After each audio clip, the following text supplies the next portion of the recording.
मैं जितेश सोनवणे आप सभी का फूड प्रोडक्ट मार्केटिंग इस विषय पर आयोजित आज के इस वेबिनार में स्वागत करता हूँ।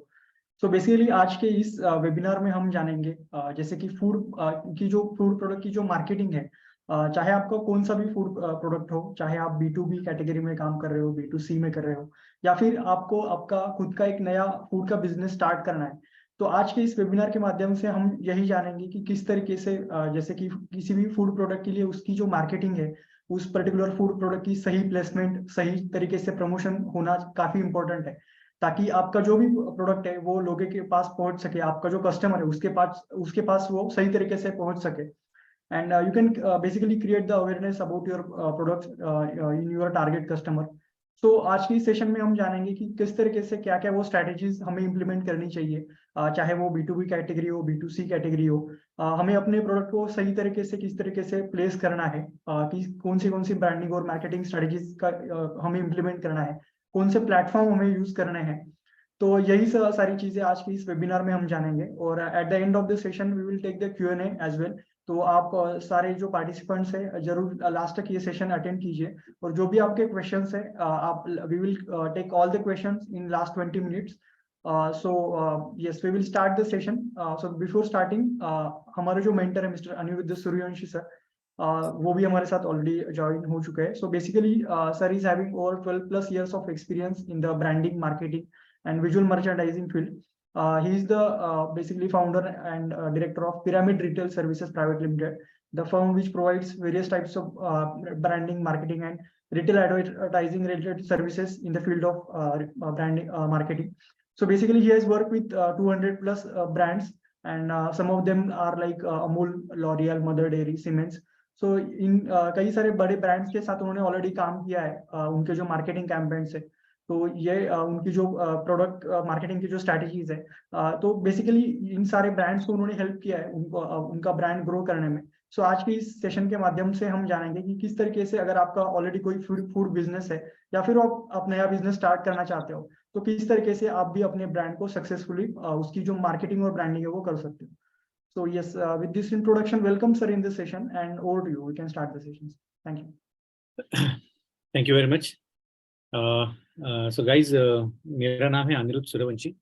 जैसे आपको इंट्रोडक्शन दिया गया, मैं एक pyramid retail services private limited की नाम की फर्म चलाता हूँ। तो basically this is a retail advertising agency.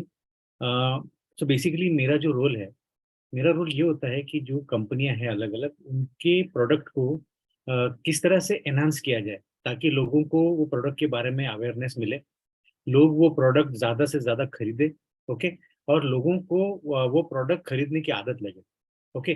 तो इस तरह से उसके लिए अलग अलग मार्केटिंग कैंपेन वगैरह सब हम डिज़ाइन करते हैं, और वही मेरा काम है। अभी ये फील्ड में मुझे लगभग 22 ईयर्स हो गए। मैं नेस्ले, निविया, कोका कोला, सन फार्मा, मदर्स रेसिपी, ऐसे बड़े बड़े क्लाइंट्स के साथ मैं काम करता हूँ। उसके साथ साथ मेरे पास बहुत सारे स्टार्टअप्स भी है कि जो नए बिजनेस स्टार्ट कर रहे हैं उसमें, और मेजर लेवल पे मैं कंसल्टेंसी करता हूँ। तो ये एक मेरा एक छोटा सा एक इंट्रोडक्शन है। बेसिकली अगर हम ये आज का सेशन के बारे में कहें, तो हम सबको ये समझना पड़ेगा कि ये सेशन का मीनिंग क्या है, इसका इम्पोर्टेंस क्या है, ओके। सो क्या होता है, देखिए मैं आपको कुछ चीज़ें एक्सप्लेन करता हूँ। बहुत सारा ऐसे कोर्सेज होते हैं या बहुत सारे ऐसी चीज़ें होते हैं जिससे आपको नॉलेज मिलता है, और ये नॉलेज कहीं ना कहीं लाइफ टाइम में आप यूज़ करते हो, जिससे आपको आपका जो भी आप काम कर रहे हो उसमें आपको बेटरमेंट हो, ओके। लेकिन कुछ नॉलेज ऐसा होता है कि जिसके बगैर आप आगे बिजनेस कर नहीं पाओगे। वो क्यों नहीं कर पाओगे वो भी मैं आपको एक्सप्लेन करूंगा। तो वो उसके पीछे की जो रीजंस है, उसके पास जो रीजनिंग है, वो सब आज हम यहाँ पे डिस्कस करेंगे। तो आज का ये जो सब्जेक्ट है, ओके, जिसको हम लोग रिटेल मार्केटिंग कहते हैं, retail marketing, branding, visual merchandising. तो ये जो है, ये एक साइंटिफिक अप्रोच है किस तरह से बिजनेस को आगे किया जाए। आई एम सो सॉरी, आपको किसी को आवाज की तकलीफ आ रही है? आई जिस बड़ा मैसेज की आवाज नहीं सुन पा रहे। Voice is proper sir, ma'am please check from your end. हाँ, आपका इंटरनेट कनेक्शन आप एक बार चेक कर लीजिए, कहीं वहां पे अगर दिक्कत होगी तो आपको शायद ये प्रॉब्लम आ सकती है। सो क्या होता है, जैसे ये जो एक एजुकेशन है, जो उद्योग वर्धन एक स्टेप ले रही है, ओके। ये बहुत ही इंपॉर्टेंट और बहुत ही रेयर सब्जेक्ट है जो इंडिया में सिखाया जाता है। मैं ये फील्ड में खुद काम कर रहा हूँ, तो मेरा जो इन्फॉर्मेशन जो आपके साथ मैं शेयर कर रहा हूँ, ये एक सिर्फ थियरी नहीं है, तो इसके पीछे एक प्रैक्टिकल नॉलेज भी है। ओके। फॉरेन कंट्रीज में क्या हुआ है कि कुछ भी बिजनेस स्टार्ट करने के बहुत सारे उनके एक एक पर्टिकुलर वेट ऑलरेडी डिसाइडेड है। ओके। उनका बहुत सारा स्टडी, उनका बहुत सारा मटेरियल ऑलरेडी रेडी है, बहुत सारा रिसर्च ऑलरेडी हो चुका है। इंडिया में ये चीज होने को काफी टाइम लग गई। अच्छा, जो भी बुक्स या जो भी लिटरेचर अवेलेबल है इसके ऊपर, वो या तो इतना कॉम्प्लिकेटेड है कि कोई आदमी स्कॉलर ही होना चाहिए वो समझने के लिए। ओके। और जो है वो सब यूरोपियन मार्केट, अमेरिकन मार्केट, उस उसके हिसाब से बनाया गया है। सो इंडियन मार्केट के हिसाब से ये स्टडी बहुत रेयरली हमको मिलती है। इनफैक्ट जो कोर्स जो अभी अब मैं आपको जो बोनस सेशन ले रहा हूँ, ये बेसिकली 5 दिन का डिटेल्ड एक कोर्स होता है, जहाँ पे हम जितने पार्टिसिपेंट हैं उनसे एकदम उनके हर प्रोडक्ट से लेके पर्सनलाइज करके वो सेशन लेते हैं। और हर 5 डेज में हर डे में एक अलग अलग सब्जेक्ट होता है। बट इन बोनस पीरियड में मैं ट्राई करता हूँ जितना ज्यादा से ज्यादा आपको एक्सप्लेन कर सकूं, तो वो सारा स्क्वीज करके मुझे एक सेशन में आपको बताना है। So what is the moral of the story? Okay. The moral of the story देखिए ऐसा है कि बहुत सारे बिजनेसेस है जो मतलब 90% से लेके 92% तक जो बिजनेस है वो पहले 3 साल में जो है वो बंद हो जाते हैं। अगर हम उसका स्टडी करें कि वो क्यों बंद हो गए, तो उसका रीजन काफी डिफरेंट है। मतलब ऐसा नहीं कि जो बंद हो गए हैं बिजनेसेस, उन लोगों के प्रोडक्ट के बारे में नॉलेज नहीं था, या उनके पास पैसे का प्रॉब्लम था, या वो प्रोडक्ट के लिए मार्केट नहीं था। ऐसा कुछ नहीं था। लेकिन फिर भी वो बिजनेस फेल हो गए। वो बिजनेस क्यों फेल हो गए? क्योंकि वो बिजनेस चलाने के लिए जो साइंटिफिक अप्रोच चाहिए, जो एक एक तरीका चाहिए, वो तरीका कभी किसी ने यूज नहीं किया। ओके। अभी मैं आपको थोड़ा सा पास्ट में मान ले चलता हूँ। 30-40 ईयर्स पहले किस तरह से बिजनेस होते थे। आप में से काफी लोग जो बुजुर्ग होंगे वो उनको याद होगा, या तो फिर you can ask your parents कि जब मैं बेसिकली जब मैं छोटा था, तो मुझे मालूम है कि अगर टूथपेस्ट है तो सिर्फ कोलगेट, और कोलगेट में भी वो सिर्फ एक व्हाइट कलर का वेरिएंट आता था, वही एक प्रोडक्ट है। अगर साबुन में बोले तो लक्स है, इमामी है, लाइफ बॉय है, गिने चुने हैं। और उसमें भी ऐसे नहीं कि बहुत सारे वेरिएंट है। लाइफ बॉय मतलब एक रेड कलर का साबुन आता था, बस वही। ओके। जो ये था वॉशिंग पाउडर में बस सर्फ, निरमा, दैट्स ऑल। तो ब्रांड बहुत कम थे। अच्छा, लोगों की वो जरूरत भी नहीं थी। जैसे अगर आपको ऑयल लेना है तो आप किसी ऑयल की दुकान में जाओ, वो बड़े बड़े पीपे लेके बैठा था। आपको सनफ्लावर चाहिए, आपको ग्राउंडनट ऑयल चाहिए, आपको कुछ ऑयल चाहिए, वो पीपे में से आपको लेके देगा आपको। और लोग डब्बे, स्टील के डब्बे कैरी करते थे, तो उसमें वो 1 लीटर 2 लीटर जैसा आपको चाहिए निकाल के दे देता था, और लोगों की जरूरत कंप्लीट होती थी। फिर क्या हुआ कि धीरे धीरे ना लोगों का एजुकेशन लेवल बढ़ता गया। एजुकेशन लेवल बढ़ता गया, लोगों के पास पैसा आने लगा। जब पैसा आने लगा तो उनको लगा कि अरे मुझे जो जिस लाइफस्टाइल में मैं जी रहा हूँ, मुझे उससे थोड़ा सा अपग्रेड होना है। उसके लिए उसको लगा कि मैं थोड़ा पैसा एक्स्ट्रा पे करने को तैयार हूँ, लेकिन मुझे एक अच्छा प्रोडक्ट चाहिए। तो अच्छा प्रोडक्ट की जो डेफिनेशन है ना, वो डेफिनेशन ले ली ब्रांड ने। तो जब कोई प्रोडक्ट ब्रांड है, तो लोगों को समझ में आने लगा कि अरे प्रोडक्ट अच्छा है। फिर उनके पास जैसे पैसा आने लगा, तो उनके पास चॉइस बढ़ने लगी, उनको चॉइस तैयार हो गई उनकी। अच्छा, उनकी चॉइस तैयार हो गई तो फिर कंपनियों ने भी अलग अलग टाइप के प्रोडक्ट्स निकाले। आज की सिचुएशन क्या है? आज की सिचुएशन ये है कि आज इतने सारे प्रोडक्ट्स अवेलेबल है, इतनी सारी चॉइसेस अवेलेबल है, कि आप किसी भी सेक्टर में जाओ, उस प्रोडक्ट में, उस कैटेगरी में ऐसे कई सारे ब्रांड होंगे जो आपने सुने ही नहीं होंगे। ऐसा पॉसिबल है। ओके। तो ये क्यों हुआ है सब कुछ? ये इसलिए हुआ है कि कस्टमर अपग्रेड हो गया। तो ये जो स्टोरी है, मॉरल ऑफ द स्टोरी जो मैं बता रहा हूँ, कि अगर हम ये टाइप में अगर हम बिजनेस करना चाहते हैं, तो हम लोग 30 साल पहले की मार्केटिंग स्ट्रैटेजी नहीं यूज कर सकते। और कई लोग ये गलती करते हैं, मैं आपको समझाता हूँ। क्या होता है कि जैसे आपने कोई प्रोडक्ट बनाया, आपने जो भी आपका प्रोडक्ट होगा, आपका हो सकता है फूड प्रोडक्ट हो सकता है आपका कॉस्मेटिक्स हो सकता है आपका कोई अपैरल में हो। जो भी आपका प्रोडक्ट है, तो क्या होता है जब आप मैन्युफैक्चरिंग करते हो ना, आपको वो प्रोडक्ट से लगा हुआ है। You become very very you know emotional with that product. आपका इमोशनल कनेक्ट बन जाता है। It is your baby. और फिर आप उसके लिए आपका एक झूठा कॉन्फिडेंस बढ़ता है। बहुत सारे लोग हैं जो मेरे भी फ्रेंड्स हैं, वो भी बोलते हैं कि अरे मेरा प्रोडक्ट इतना सुपीरियर है, मुझे कुछ भी करने की जरूरत नहीं, ऐसे रखो प्रोडक्ट और अपने आप बिक जाएगा। मैं उनको समझाता हूँ कि बॉस ऐसा नहीं होता। अगर आपको आप चाहते हो आपका प्रोडक्ट बिके तो आपको उसके लिए कुछ करना पड़ेगा। क्या करना पड़ेगा, इट्स अ सेकेंडरी स्टेप, लेकिन आपको कुछ करना पड़ेगा तभी आपका प्रोडक्ट बिकेगा। ओके, कुछ लोग समझते हैं, कुछ लोग नहीं समझते। सो वो जो टाइम था कि अरे ठीक है मैं रखूंगा और मेरा प्रोडक्ट बिक जाएगा, वो टाइम गया। Now customer has a choice, customer is a decision maker. पहले दुकानदार भी डिसाइड कर लेते थे, लेकिन अभी कस्टमर डिसाइड करता है। ओके, तो हमको ये समझना है कि हमको ये करना किस तरह से। सो जो भी आज हम लोग इसमें सीखेंगे, तो बेसिकली हम ये एक साइंटिफिक अप्रोच सीखेंगे। और आपको ये साइंटिफिक अप्रोच लेके ही आगे जाना है, अदरवाइज आप वापस वही चीज हो जाएगी कि हम प्रोडक्ट अच्छा तो बना रहे लेकिन हम उसको बेच नहीं पा रहे। Okay, so to begin this we have to एक इसका प्रेजेंटेशन है जो मैं एक आपके साथ शेयर करता हूँ।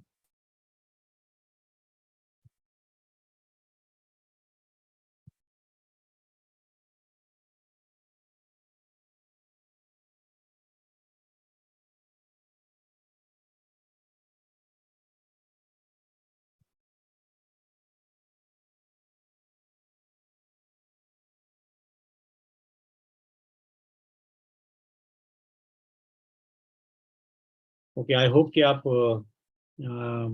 देख पा रहे हो। ओके, स्क्रीन सबको विजिबल है? Yes sir. Okay, so basically अभी हमें करना क्या है। सो हम लोग ये इस बात को समझ लेंगे कि हमको अगर हमारा प्रोडक्ट मार्केट में बेचना है तो करना क्या है।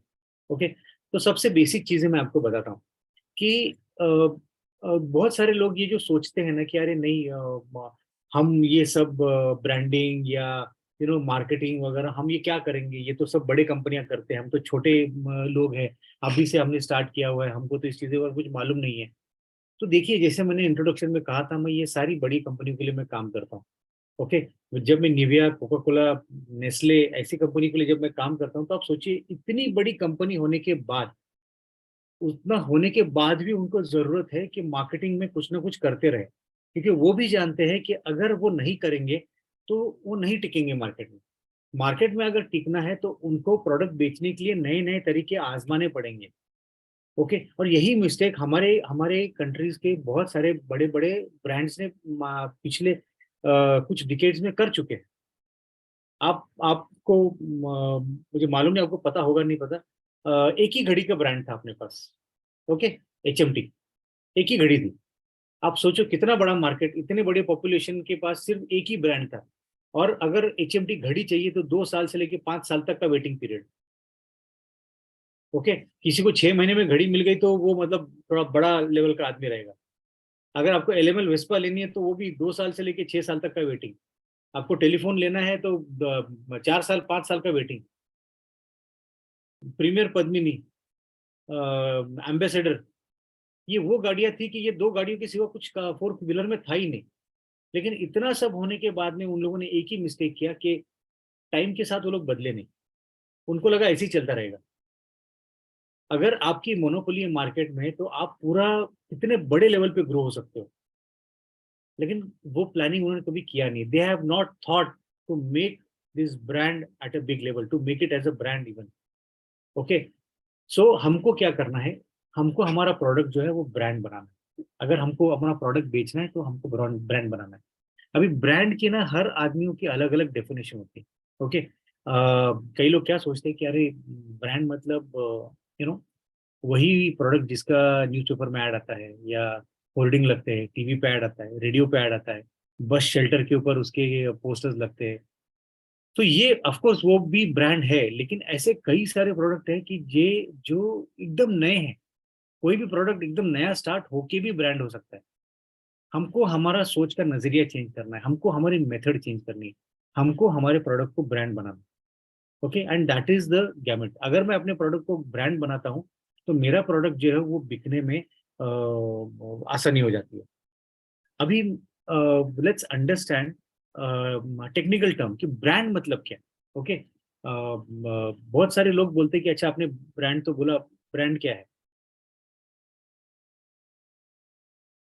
तो अगर ब्रांड की मैं टेक्निकल डेफिनेशन बोलूँ तो basically brand is a communication platform between product and consumer. Brand जो है ये कंज्यूमर को प्रोडक्ट से मिलवाता है, उसके साथ एक एक कम्युनिकेशन एस्टेब्लिश करता है। ओके, अभी कम्युनिकेशन मतलब कैसे कम्युनिकेशन होता है? सो एक एक आदमी जब कोई प्रोडक्ट खरीदता है ना, वो बहुत सारी चीजों के बारे में सोचता है। वो ये सोचता है कि मेरा मुझे ये प्रोडक्ट खरीदना चाहिए, नहीं खरीदना चाहिए, उसका पिछला वाला एक्सपीरियंस क्या था, उसे क्या अच्छा लगता है, नहीं अच्छा लगता है। ये सारी चीजें उसके मन में चलती है। ओके, एंड ये चीजें सोचने पे मजबूर करना एक टाइप का कम्युनिकेशन। फिर उसको प्रोडक्ट अच्छा लगना, नहीं अच्छा लगना, it is also part of communication. Communication मतलब सिर्फ बोलना नहीं होता। ओके, तो ये जो उनके सोच की जो धारा बहती है, तो this is a communication platform. तो जो ब्रांड होता है वो प्रोडक्ट और कंज्यूमर के बीच में एक कम्युनिकेशन प्लेटफॉर्म तैयार करता है। प्रोडक्ट को कंज्यूमर जानने लगता है। अभी ये जानना है कि why product needs branding, product को ब्रांडिंग की जरूरत क्या है? तो देखिए, बहुत सारे मेथड्स है, बहुत सारे रीजन है उसकी वजह से। जब आप ब्रांड करते हो ना, तो आप क्या करते हो, आप प्रोडक्ट को एक नाम देते हो, एक नाम देते हो, आप उसको अच्छा सा पैकेजिंग देते हो, आप उसको खूबसूरत बनाते हो, जिसके वजह से कस्टमर जो है वो अट्रैक्ट भी होता है और उसके ध्यान में भी आता है। ओके, अभी कई सारे लोग जो है वो जो प्रोडक्ट जो मार्केट में बेचते हैं वो क्या करते हैं, वो ट्रांसपेरेंट एक थैली मिलती है मार्केट में, वो थैली में वो डालेंगे, भले मसाला होगा या स्नैक्स होगा या फिर कोई फूड प्रोडक्ट होगा। ओके, वो थैली में डालेंगे, उसको सील पैक करेंगे, एंड उस पे ना नाम होगा ना कोई लेबल होगा। ज्यादा से ज्यादा लेबल हुआ तो किसी छोटा मोटा कुछ नाम और प्राइस पॉइंट लिखा रहेगा उसमें, और मार्केट में बेचते हैं। अभी उससे होता क्या है मैं आपको बताऊंगा। जैसे एक एग्जांपल लेते हैं, जब बहुत सारे लोग है ना घर पे ऑर्गेनिक ब्रेड बनाते हैं। ओके, एक एक अच्छी इंडस्ट्री है और ये ब्रेड काफी हेल्दी और काफी पॉपुलर भी है। वो क्या करेंगे कि ट्रांसपेरेंट थैली में उसको पैक करके रख देंगे दुकान में। अब मैं आपको एग्जांपल बताता हूँ, जैसे एज ए कस्टमर मैं गया कभी शॉप में जाने के बाद मैंने सोचा कि यार मुझे ब्रेड लेना है, फिर मैं सोचता हूँ ये नॉर्मल ब्रांडेड ब्रेड से अच्छा मैं कोई हैंडमेड ब्रेड ले लूँ। तो मुझे वो ब्रेड दिखता है। अभी वो ब्रेड पे कुछ भी लिखा नहीं है, कुछ भी नाम नहीं है, कुछ भी नहीं है। मैं ले लिया, मैंने जाके यूज किया और मुझे प्रोडक्ट अच्छा भी लगा। ओके, तो जब दूसरी बार मैं लेने जाऊंगा तो उसके जैसा सेम प्रोडक्ट भी होगा या वो नहीं होगा, तो मुझे समझेगा नहीं कि ये वही प्रोडक्ट है। फिर मैं शॉपकीपर को पूछूंगा कि अरे ये प्रोडक्ट मैं लास्ट टाइम लेके गया था, मैं ब्रेड अभी वो दिख नहीं रहा है। तो उसने बोला, वो बोलेगा सर उधर रखा है होगा, देखो आपको जो मिलता है, या फिर आप दूसरा ले जाओ। तो प्रॉब्लम क्या हो रहा है इस चीज में? बिकॉज हमने अपने प्रोडक्ट को ब्रांड नहीं बनाया, आइडेंटिफिकेशन तैयार नहीं हुआ। आइडेंटिफिकेशन तैयार नहीं हुआ तो कस्टमर के माइंड में वो स्ट्राइक नहीं हुआ कि ये वही प्रोडक्ट है। तो जब आप ब्रांड बनाते हो प्रोडक्ट को, तो आप उसका एक आइडेंटिफिकेशन तैयार करते हो, आप उसकी खुद की एक वैल्यू तैयार करते हो। ओके, कस्टमर, अगर आपको लगता है कि कस्टमर आपका प्रोडक्ट खरीदे, तो खरीदने के पहले सबसे बड़ी चीज है कि उसको याद में भी रहना चाहिए। अगर वो देखेगा, उसको अच्छा लगेगा, तो उसको याद रहेगा। So brand creates identification. Okay, दूसरी बात है कि जब आप अच्छे से उसको ब्रांड बनाते हो, अच्छे से पैकेजिंग करते हो, उसको उसको नाम देते हो, तो उसका ना ट्रस्ट वैल्यू तैयार होता है। अगर आपने इधर देखा होगा कि जैसे बहुत सारे आप ट्रैवल करते हो और ट्रैवल करते समय आपने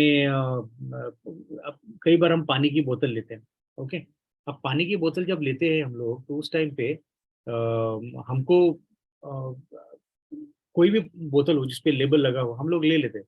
20 रुपए में एक पानी की बोतल मिलती है, वी फील की ओके ठीक है, क्या प्रॉब्लम है, ले लेते हैं। अभी अगर आप सोचिए कि अगर शॉपकीपर ने बोला कि सर सेम पानी का बोतल है, बस लेबल लगा नहीं है, आपको आधी प्राइस में मिलेगा। ओके, आप लोगे उस बोतल को? आप यही सोचोगे ना कि अरे नहीं, मुझे पता नहीं कौन सा पानी कैसा भरा होगा, उसमें ब्रांड है तो एटलीस्ट सॉरी, एटलीस्ट ट्रस्ट है, भले कोई भी ब्रांड हो। ओके, तो ब्रांड क्या करता है, ब्रांड एक ट्रस्ट वैल्यू तैयार करता है। जब आप किसी भी ब्रांड का, भले आपने सुना नहीं हो, लेकिन आप जब उसका लुक एंड फील देखते हो तो आपको लगता है कि अरे नहीं, ये ब्रांड ठीक है, सेफ है, मैं उसको खरीद सकता हूँ।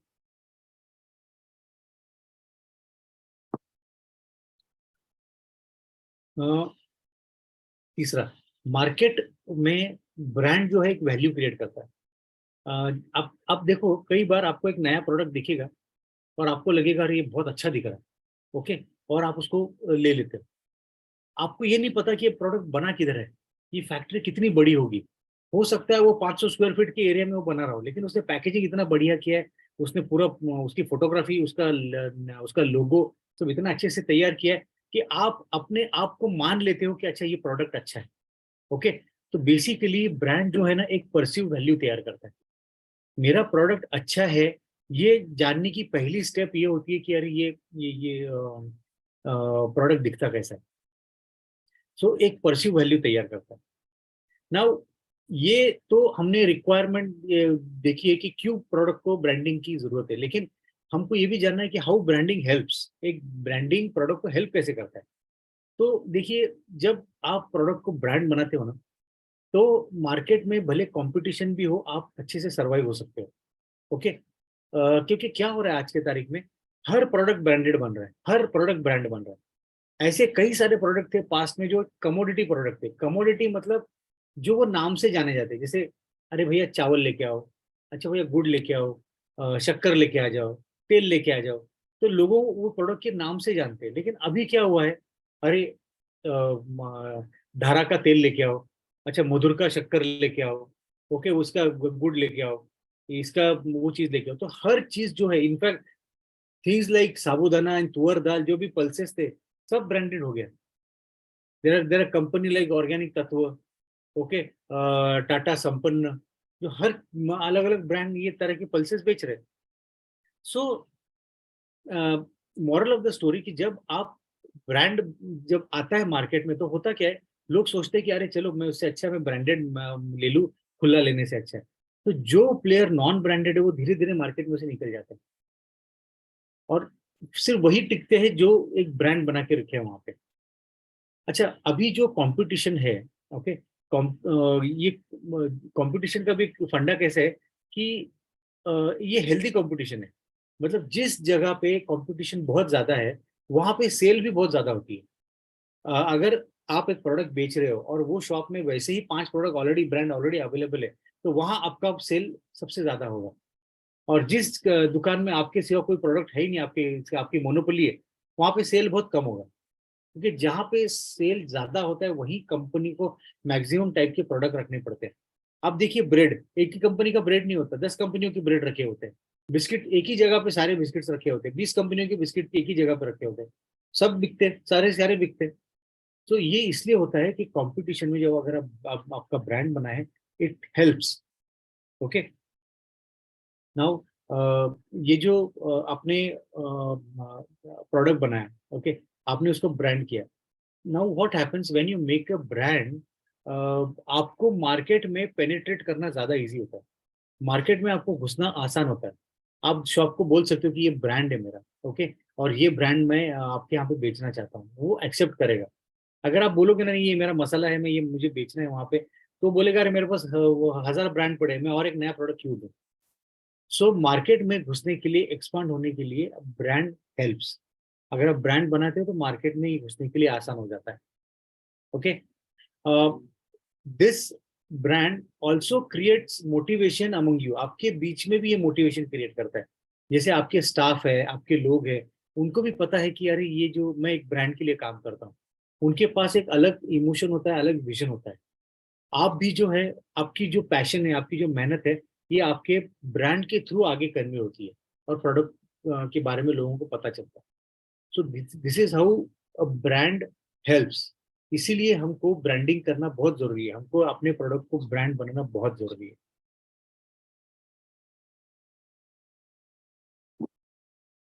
Now let's understand what are the drivers. Drivers क्या है, क्यों है बाद में बताऊंगा, क्या है पहले समझते हैं। तो देखिए, हर प्रोडक्ट जो है ना, उसमें एक यूनिकनेस होता है, एक स्पेशलिटी होती है, इसके लिए वो प्रोडक्ट अच्छा माना जाता है। कोई भी प्रोडक्ट लो, अभी ये अच्छाई, ये उसका स्पेशलिटी या जिसको बोलते हैं यूएसपी, यूनिक सेलिंग पॉइंट और यूनिक सेलिंग प्रोपोजिशन, इसके बारे में हमको पता होना जरूरी है। ओके, हमको ये पता होना जरूरी है कि भाई मेरा प्रोडक्ट क्यों अच्छा है, क्यों लोगों को अच्छा लग रहा है, क्यों मेरा प्रोडक्ट बिक रहा है, ये हमको पता होना जरूरी है। बिकॉज जब वो आपको पता चलेगा तो उसी को आप मार्केटिंग के लिए यूज कर सकते हो, और हर कंपनी ये करती है। ओके, जैसे आप देखिए कि हर कंपनी ना अपने प्रोडक्ट को अच्छा बना बताने के लिए अपने पैक पे कुछ ना कुछ बताती है कि this is fresh, tasty, okay, spicy, freshly baked, जो भी है अलग अलग तरीके से बताते हैं, ताकि वो जो है ना वो एलिमेंट पढ़ने के बाद में लोगों को लगता है अरे मुझे प्रोडक्ट लेना चाहिए। Okay, there are lot of cookies, biscuits, so no added sugar, वो लिखते हैं वहां पे।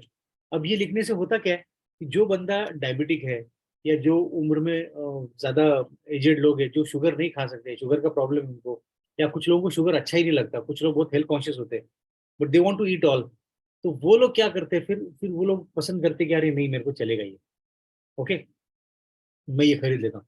तो नो एडेड शुगर, वो जो लिखा है उसके ऊपर, वो उसका यूएसपी हो गया, और कंपनी को मालूम है कि ये डालने की वजह से मेरा प्रोडक्ट ज्यादा बिकेगा। तो इस तरह से जो चीजें हैं ये आपको पता करनी है, हर प्रोडक्ट का एक स्पेशलिटी होता है। और मैं आपको ये भी समझाता हूँ कि अगर आपके प्रोडक्ट में कुछ भी स्पेशलिटी नहीं, एकदम ऑर्डिनरी है, रेगुलर मिलने वाला प्रोडक्ट है, तो भी आपको उसकी स्पेशलिटी क्रिएट करनी पड़ेगी। मैं आपको एक एग्जांपल देता हूँ।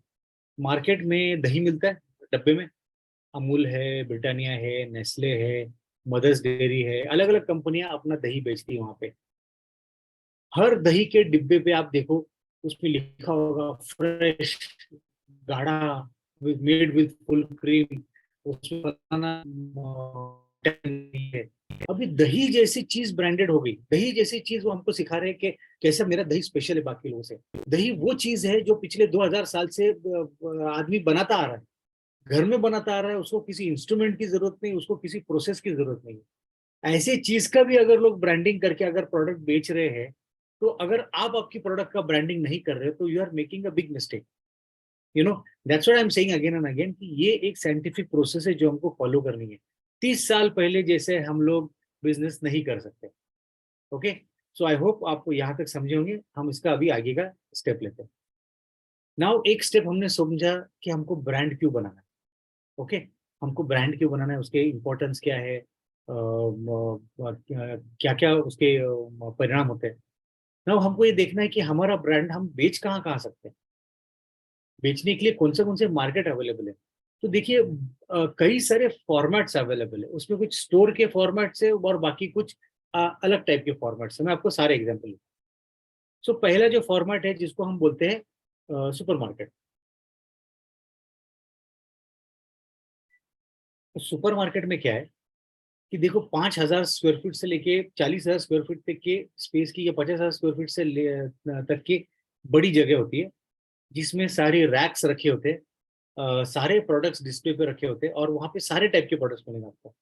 आपको food, beverages, vegetables, grocery, cosmetics, apparels, automobile, okay, सारे सारे चीजें आपको वहां पे मिलेंगी। आप एक ट्रॉली लेके जा सकते हो और आप हर प्रोडक्ट का टच एंड फील देख सकते हो। जो प्रोडक्ट आपको अच्छा लगा आप खुद उठा के अपने बास्केट में डाल दोगे। ये सुपरमार्केट सिर्फ प्रोडक्ट नहीं सेल करता है, एक एम्बियंस भी क्रिएट करता है। बहुत सारे लोग टाइम पास के लिए भी जाते हैं वहां पे, क्या अरे इधर उधर टाइम नहीं कट रहा है, चलो आज मैं सुपरमार्केट में जाके वहीं पे 2 घंटे खर्च कर देता हूँ। Some people like that, okay, and that's fine. So ये सारी जो चीजें हैं, सुपरमार्केट एक एक बड़ा एक फॉर्मेट है। उसके बाद में दूसरा जो फॉर्मेट आता है कि आपने दुकानें देखी होंगी जो सुपरमार्केट नहीं है लेकिन छोटी दुकानें भी नहीं है, उसके अंदर भी इस तरह से ट्रॉली है रखी हुई, इसके अंदर रैक्स लगे हुए हैं। उतनी वैरायटी नहीं है जितनी सुपरमार्केट में होती है, लेकिन वहां पर आपके food, beverages, hygiene material, home cleansing material मिलेगा आपको। ओके, तो ये जो चीजें हैं वो वहां पे मिलती है। इसका नॉर्मल एरिया होता है 500 स्क्वायर फीट से लेके 5,000 स्क्वायर फीट तक। ओके, इनको कहते हैं organised retail, semi supermarket, mini supermarket.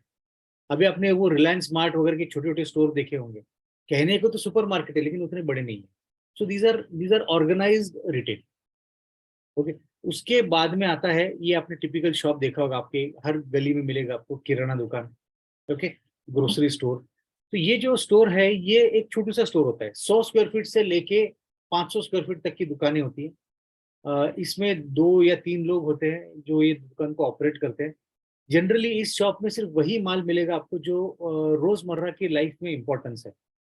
ये दुकान हमको देखने में एकदम सिंपल लगती होगी, लेकिन मैं आपको बताता हूँ किसी भी कंपनी का 70% माल यहीं से बिकता है, वो सुपरमार्केट से नहीं बिकता। ओके। तो हर कंपनियों के लिए ये छोटी दुकानें बहुत इंपॉर्टेंट है, बिकॉज एक तो हर गली नुक्कड़ में, सेकंड यहाँ पे परचेस करना बहुत आसान है। आपको लगा अरे मुझे साबुन लेना है, आप गए साबुन लिया, शैम्पू लिया, निकले, पैसे देके निकल गए। इसके जैसा नहीं कि आप गए, आपने देखा, फिर आप बिलिंग काउंटर में खड़े रहे, आपने पैसा लिया, भले एक आइटम लिया लेकिन लंबा चौड़ा बिल आया उसका, और फिर आप निकल गए। उसमें आपको पार्किंग मिलेगी नहीं मिलेगी, वो सब झंझट मारी जो है वो छोटी दुकानें में नहीं होती। तो it is very convenient to buy the product. Okay. इसीलिए ये प्रोडक्ट जो इसको बोलते हैं जनरल ट्रेड। जनरल ट्रेड मतलब छोटी दुकान।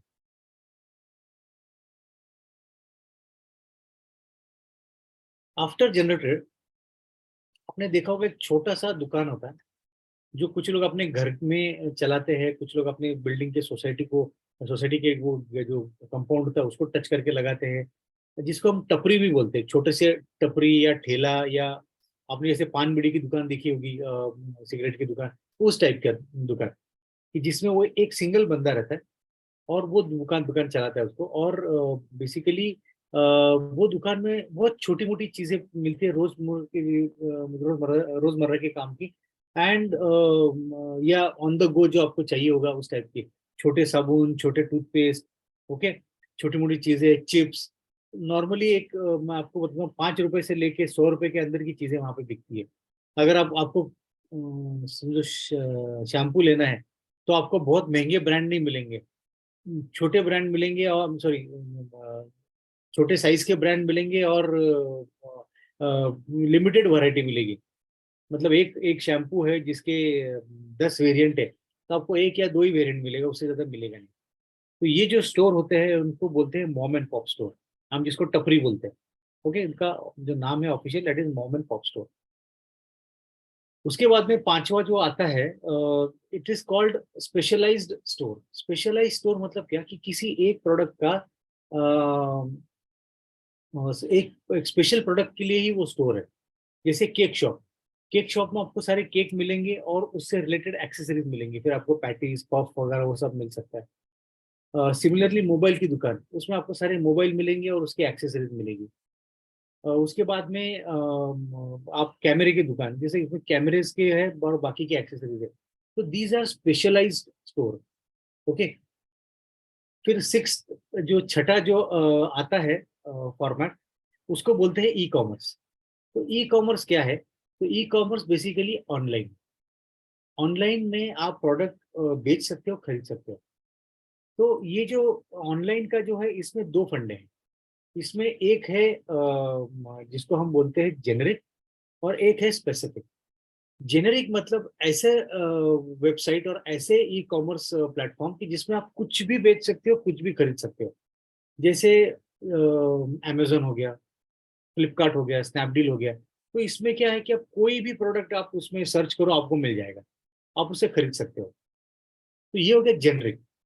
और कुछ वेबसाइट जो है वो है स्पेसिफिक।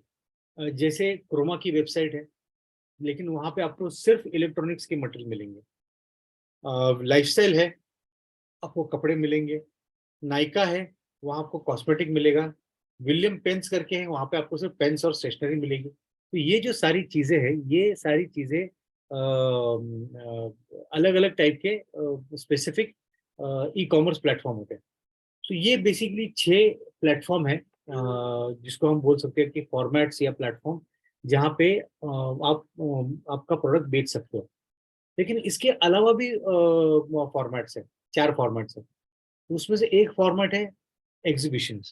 जैसे अलग अलग टाइप के कंज्यूमर एग्जीबिशन लगते हैं या स्पेशलाइज एग्जीबिशन लगते हैं, आप पार्टिसिपेट कर सकते हो एग्जीबिशन में। रेगुलर पार्टिसिपेट कर सकते हो और वहां पे अपना माल बेच सकते हो। कुछ लोग ऐसे हैं कि उनको पता चलता है जबकि अरे एग्जीबिशन में रेस्टोरेंट बहुत अच्छा मिलता है और काफी माल बिकता है, वो सिर्फ एग्जीबिशन में ही माल बेचते हैं। ओके, उसके बाद आता है सोसाइटी प्रमोशन। मतलब आपने क्या किया, किसी सोसाइटी में जहाँ पे आपका आपका क्राउड रहता है, आपका कस्टमर होता है, टारगेट कस्टमर होता है। टारगेट कस्टमर क्या है ये भी मैं आगे सिखाऊंगा।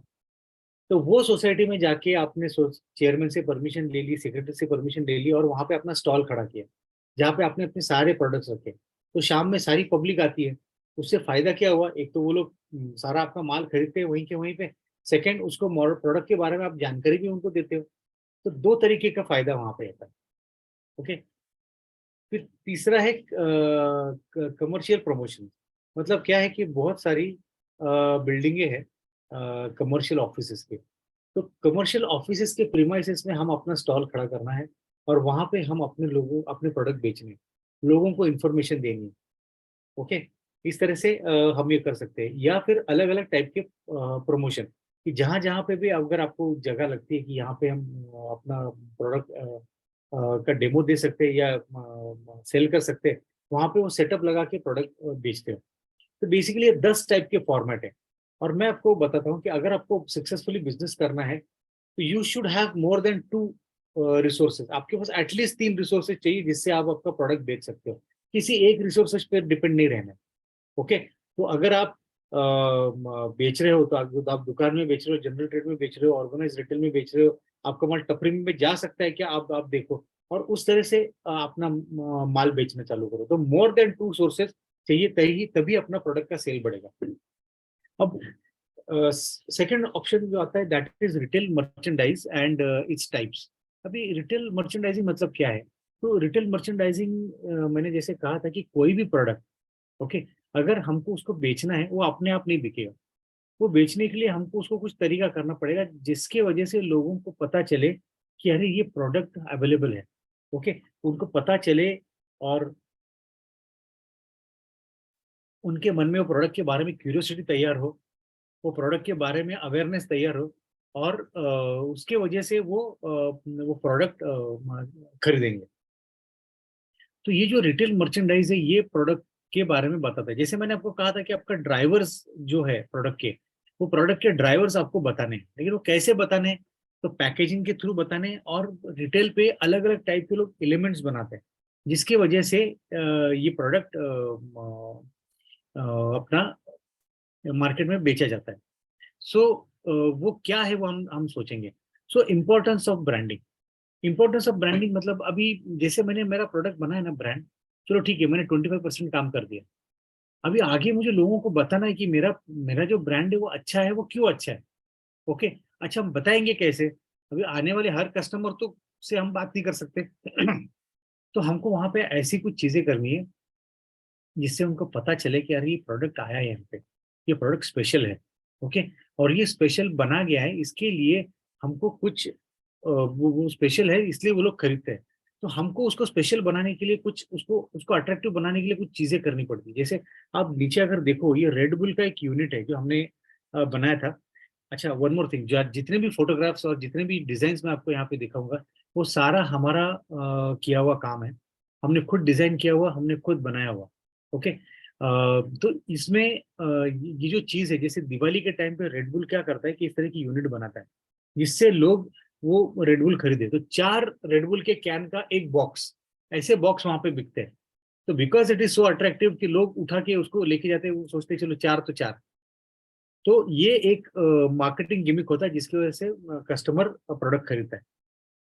नाउ जैसे किंडर जॉय, अभी ये यूनिट हमने डिजाइन किया था, हमने ही बनाया था ये किंडर जॉय के लिए। इसका पर्पस क्या है? सी, इसका पर्पस ये है कि जो किंडर जॉय के चॉकलेट अगर आपने देखे होंगे तो एक ऐसा एक ओवल शेप का एक चॉकलेट है। अ, वो उसके आधे पार्ट में खिलौना रहता है, टॉय रहता है, और आधे पार्ट में चॉकलेट रहता है। बच्चे बहुत बहुत जिद करते हैं कि मुझे वो टॉय चाहिए, मुझे मुझे वो किंडर जॉय चाहिए। हम उनको लेके देते हैं, उनको चॉकलेट में जरा भी इंटरेस्ट नहीं होता। ओके, उनको सारा इंटरेस्ट होता है वो टॉय में। वो टॉय जमा करेंगे, कलेक्शन करेंगे। एक छोटू सा टॉय होता है जो सरासरी अगर हम अंदाज लगाए कि 2 से 3 घंटे टिकता है, बाद में वो कहीं पे गायब हो जाता है। लेकिन बच्चे जिद करते हैं, इसलिए पेरेंट्स क्या बोलते हैं, जाने दो, मैं दे देता हूँ। अब ये यूनिट जो है, ये जब बनाया तो क्लाइंट ने हमको क्या बताया, कि देखो ऐसा है कि मेरा प्रोडक्ट तो बच्चों में बहुत हिट है, बच्चों को पसंद बहुत है, लेकिन प्रॉब्लम ऐसा है कि जब उनको दिखता है तभी वो मांगते हैं। ओके, अभी मेरा प्रोडक्ट है एकदम छोटा सा अंडे का शेप का, वो सब जगह पे दिखता नहीं, तो क्या करें।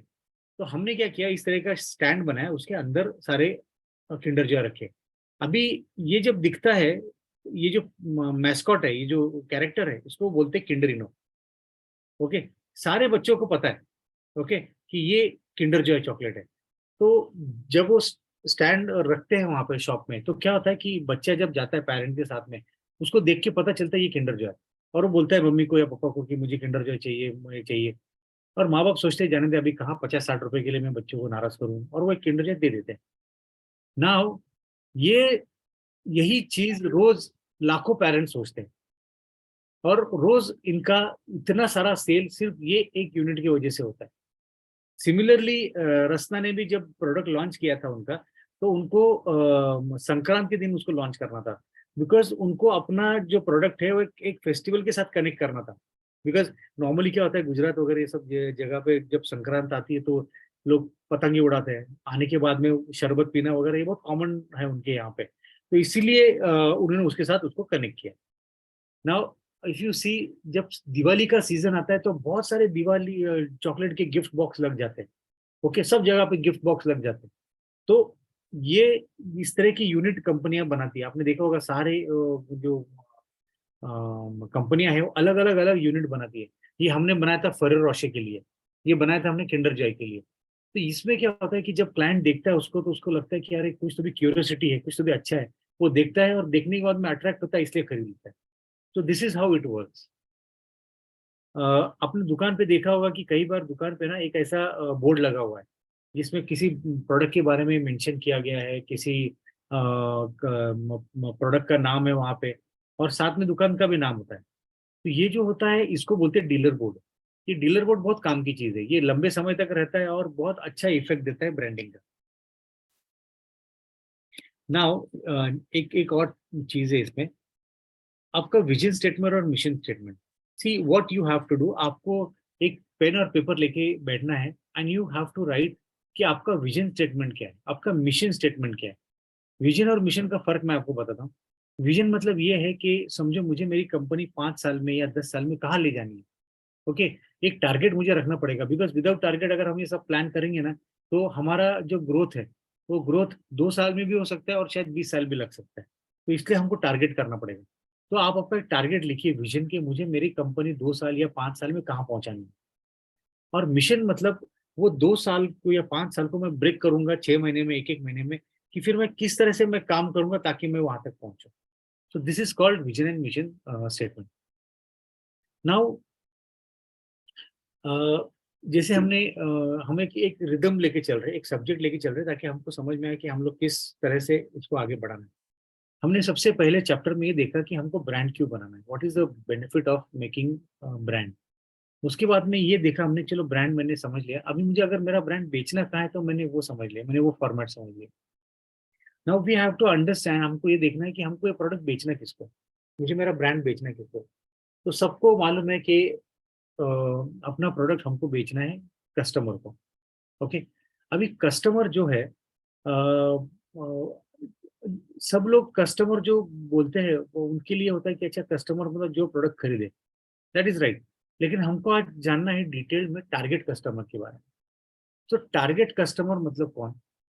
तो टारगेट कस्टमर की डेफिनेशन ये है कि हर कोई वो आदमी जिसमें अपना प्रोडक्ट खरीदने की ताकत है, ओके, और वो प्रोडक्ट उसकी जरूरत है, ये दो चीजें इंपॉर्टेंट है, वो बंदा अपना कस्टमर है। अगर सपोज एक आपका एक प्रोडक्ट है जिसकी कस्टमर को जरूरत है, लेकिन उसको खरीदने के लिए पैसे नहीं उतने, उसको महंगा लग रहा है, तो वो नहीं खरीदेगा। सेकेंड, उसके पास पैसे तो है लेकिन उसके पास आपकी प्रोडक्ट की जरूरत ही नहीं है, तो वो खरीदेगा ही नहीं। तो उसके लिए उसके पास उसकी ताकत होना और उसकी जरूरत होना दोनों जरूरी है।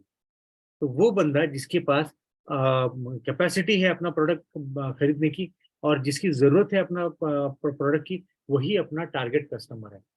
ये टारगेट कस्टमर आइडेंटिफाई करना is very crucial, very important. Okay, इसके बिना अगर आप बिजनेस करने जा रहे हो तो आप समझिए कि आप सिर्फ 20% सक्सेस रेशियो पे काम कर रहे हो। ये इतना इंपॉर्टेंट है और बहुत सारे लोग नहीं समझते उसको। सो देखिए, अ, हमको हमको डिटेल में समझना है कि कस्टमर क्या है, टारगेट कस्टमर क्या है, मुझे उसको आइडेंटिफाई कैसे करना है। तो पहले एक देखिए कि कस्टमर खरीदता कैसे, ओके, उसकी हैबिट से जब पता चलेगा तो उसके हिसाब से आप अपना प्रोडक्ट डिजाइन कर सकते हो। Type of customer, so there are 3 types of customer. Okay, पहला जो कस्टमर है ना, उसको बोलते हैं प्लान्ड कस्टमर। प्लान्ड मतलब ये बंदा सोच के आया है कि उसको खरीदना क्या है। ओके, मैं आपको एग्जांपल देता हूँ। फॉर समझिए टूथपेस्ट। अभी टूथपेस्ट में एक टूथपेस्ट है कोलगेट टोटल। ये सोच के आया है कि मुझे कोलगेट टोटल लेना है। वो आएगा मार्केट में, देखेगा कोलगेट टोटल दिखी, लिया, उठाया, पैसे दे दिए, चला गया। वो आजू बाजू में देखता भी नहीं है, और देखा भी होगा तो उस पर कुछ असर नहीं होता है, क्योंकि वो प्लान्ड कस्टमर है, वो फोकस्ड है। ओके, कॉन्शियस माइंड से वो उसको परचेस कर रहा है। दूसरा जो टाइप है, which is called non planned customer. Non planned customer मतलब क्या, कि ऐसा बंदा कि जिसको टूथपेस्ट खरीदी तो है, और कौन सा ब्रांड, कौन सा फ्लेवर, कौन सा साइज, ये सब वो दुकान के यहाँ जाके डिसाइड करता है। जब सामने सब माल रखा रहता है तो उसमें वो सोचता है कि कौन सा लूँ, ये लूँ, वो लूँ, ये अच्छा दिख रहा है, इस पे ऑफर चल रही है, ये हो रही है।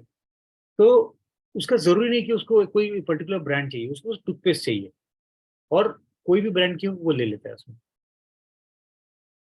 थर्ड पर्सन जो है, उसको बोलते हैं इम्पल्स। मतलब इसको तो टूथपेस्ट भी नहीं चाहिए, ये गया है कुछ और खरीदने के लिए, लेकिन उसको देख गई टूथपेस्ट तो वो सोचता है कि चलो यार ले लेता हूँ, क्या आज ना कल लगेगी, कहाँ वेस्ट जाने वाली है, खरीद लेता हूँ, और उसने ले ली। So there are 3 types, planned, non planned और इम्पल्स। अब ये 3 हमको क्यों जानना है, बिकॉज उसके तरह से प्रोडक्ट हमको बनाना है कि मेरा प्रोडक्ट दिखने में इतना खूबसूरत चाहिए कि कोई बंदा भले किसी और प्रोडक्ट को लेने आया है, लेकिन मेरा प्रोडक्ट देखने के बाद में उसके मन में आना चाहिए कि मैं ये प्रोडक्ट खरीदूं।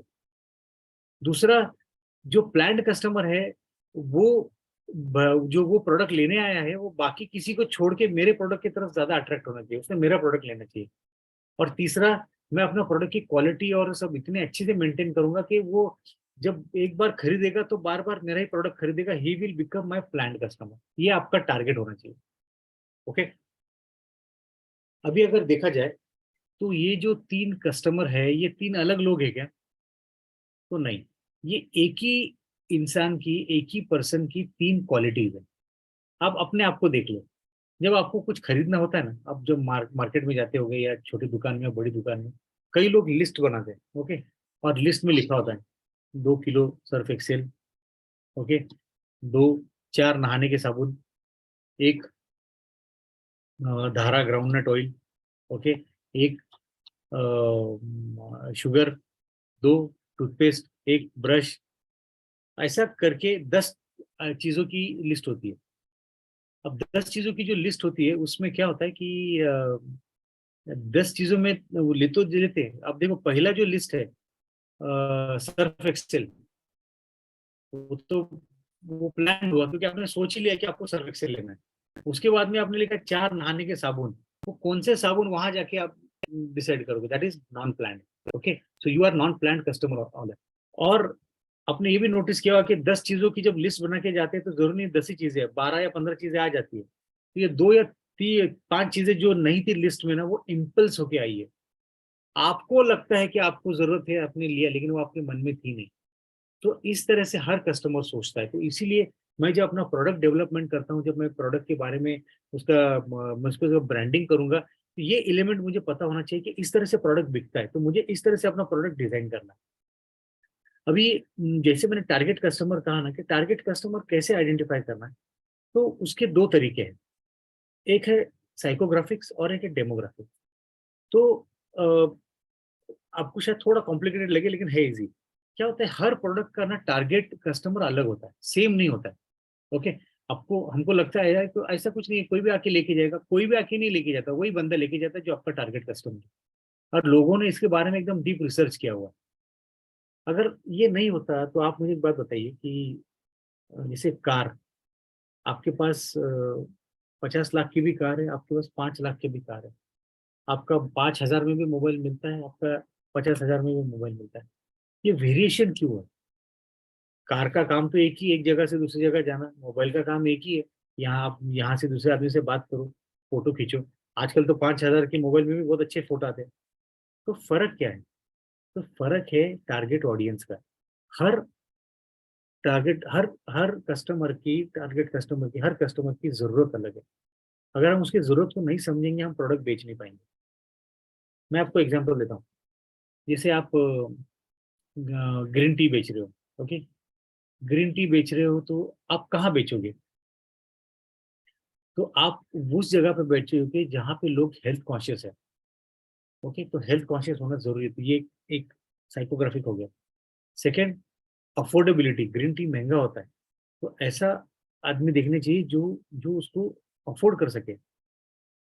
तीसरी, कुछ लोग ऐसे होते हैं कि जो they are they don't prefer sugar, या फिर दे हैव शुगर प्रॉब्लम, तो वो लोग रेकमेंड करते ग्रीन टी। अभी ऐसे समझिए कि ये एक प्रोडक्ट ग्रीन टी, अगर हम स्कूल में गए, प्रमोशन किया, और हमने बोला कि आज सारे बच्चों को अपने तरफ से ग्रीन टी, ताकि प्रोडक्ट का अवेयरनेस बच्चे बढ़ेगा, आपको लगता है बच्चे ग्रीन टी पियेंगे? दे विल नॉट ड्रिंक, क्योंकि वो टेस्ट उनमें डेवलप नहीं हुआ है। Okay, so basically we have to understand कि हर प्रोडक्ट का कस्टमर अलग है, और हम जब तक इसको नहीं बाइफरकेट नहीं करेंगे, तो होगा क्या कि हम अपने टारगेट कस्टमर तक पहुंच नहीं पाएंगे। हम सारे लोगों को इक्वल ट्रीटमेंट देंगे और उधर फोकस ही नहीं करेंगे। अगर हमने टारगेट कस्टमर को फोकस नहीं किया, तो क्या करेंगे आप? जो ये भी मार्केटिंग वगैरह जो भी प्लान करना है, सारे लोगों के लिए करेंगे, तो वो सारे लोगों में से 15 से 20% लोग आपके टारगेट कस्टमर है। होगा क्या कि आपका सक्सेस रेशियो जो है वो 2 से 3% जैसा आएगा। लेकिन अगर आपने टारगेट कस्टमर को आइडेंटिफाई किया और उसके ऊपर ही आपने पूरा अपना ध्यान दे दिया, तो 70 से 80% तक आपको आपका रिजल्ट आएगा। So you have to understand your target customer. तो उसके लिए साइकोग्राफिक्स, साइकोग्राफिक्स मतलब क्या? वो कस्टमर की लाइफस्टाइल क्या होनी चाहिए, उसके हॉबीज क्या होनी चाहिए, बिहेवियर पैटर्न क्या होना चाहिए, उसका सोशल स्टेटस क्या होना चाहिए, ये सब देखना है।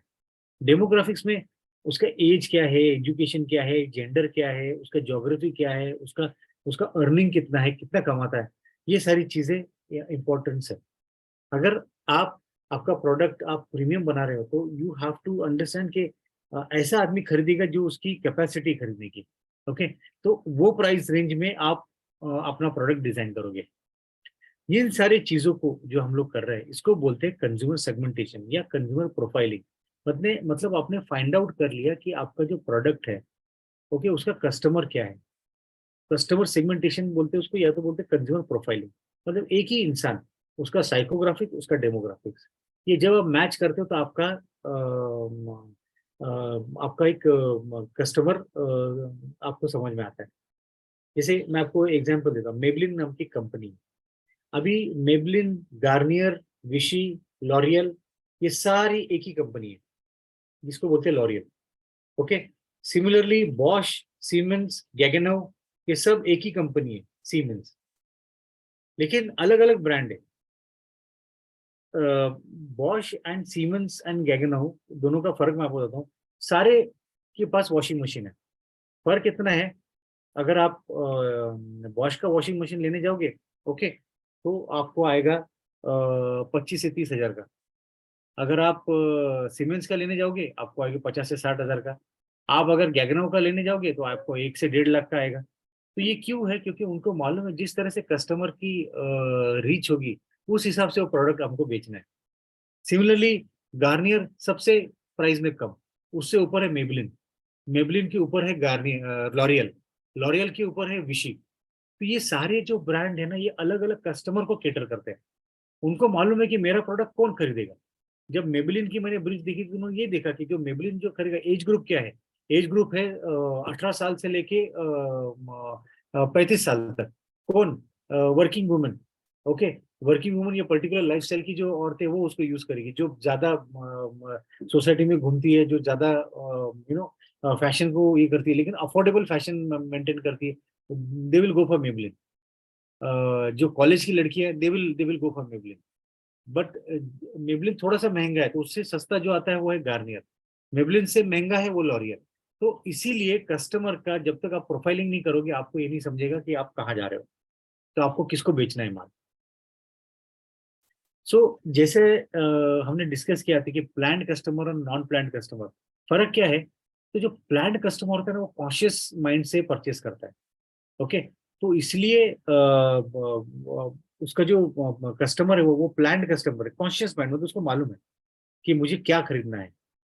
और जो बाकी जो परचेस होता है, जो नॉन प्लान्ड कस्टमर होता है या इम्पल्स परचेस होता है, वो बेसिकली अपना सबकॉन्शियस माइंड अपने को उस टाइम पे एक्साइट करता है कि आपको ये करना है। Are subconscious mind drives us to buy that particular product. Okay, ये एक कंज्यूमर बिहेवियर है। Now, let's understand how to promote branding. But before that, we'll just take a 2 minute ka break, okay? And again, we'll start this session. Stay here.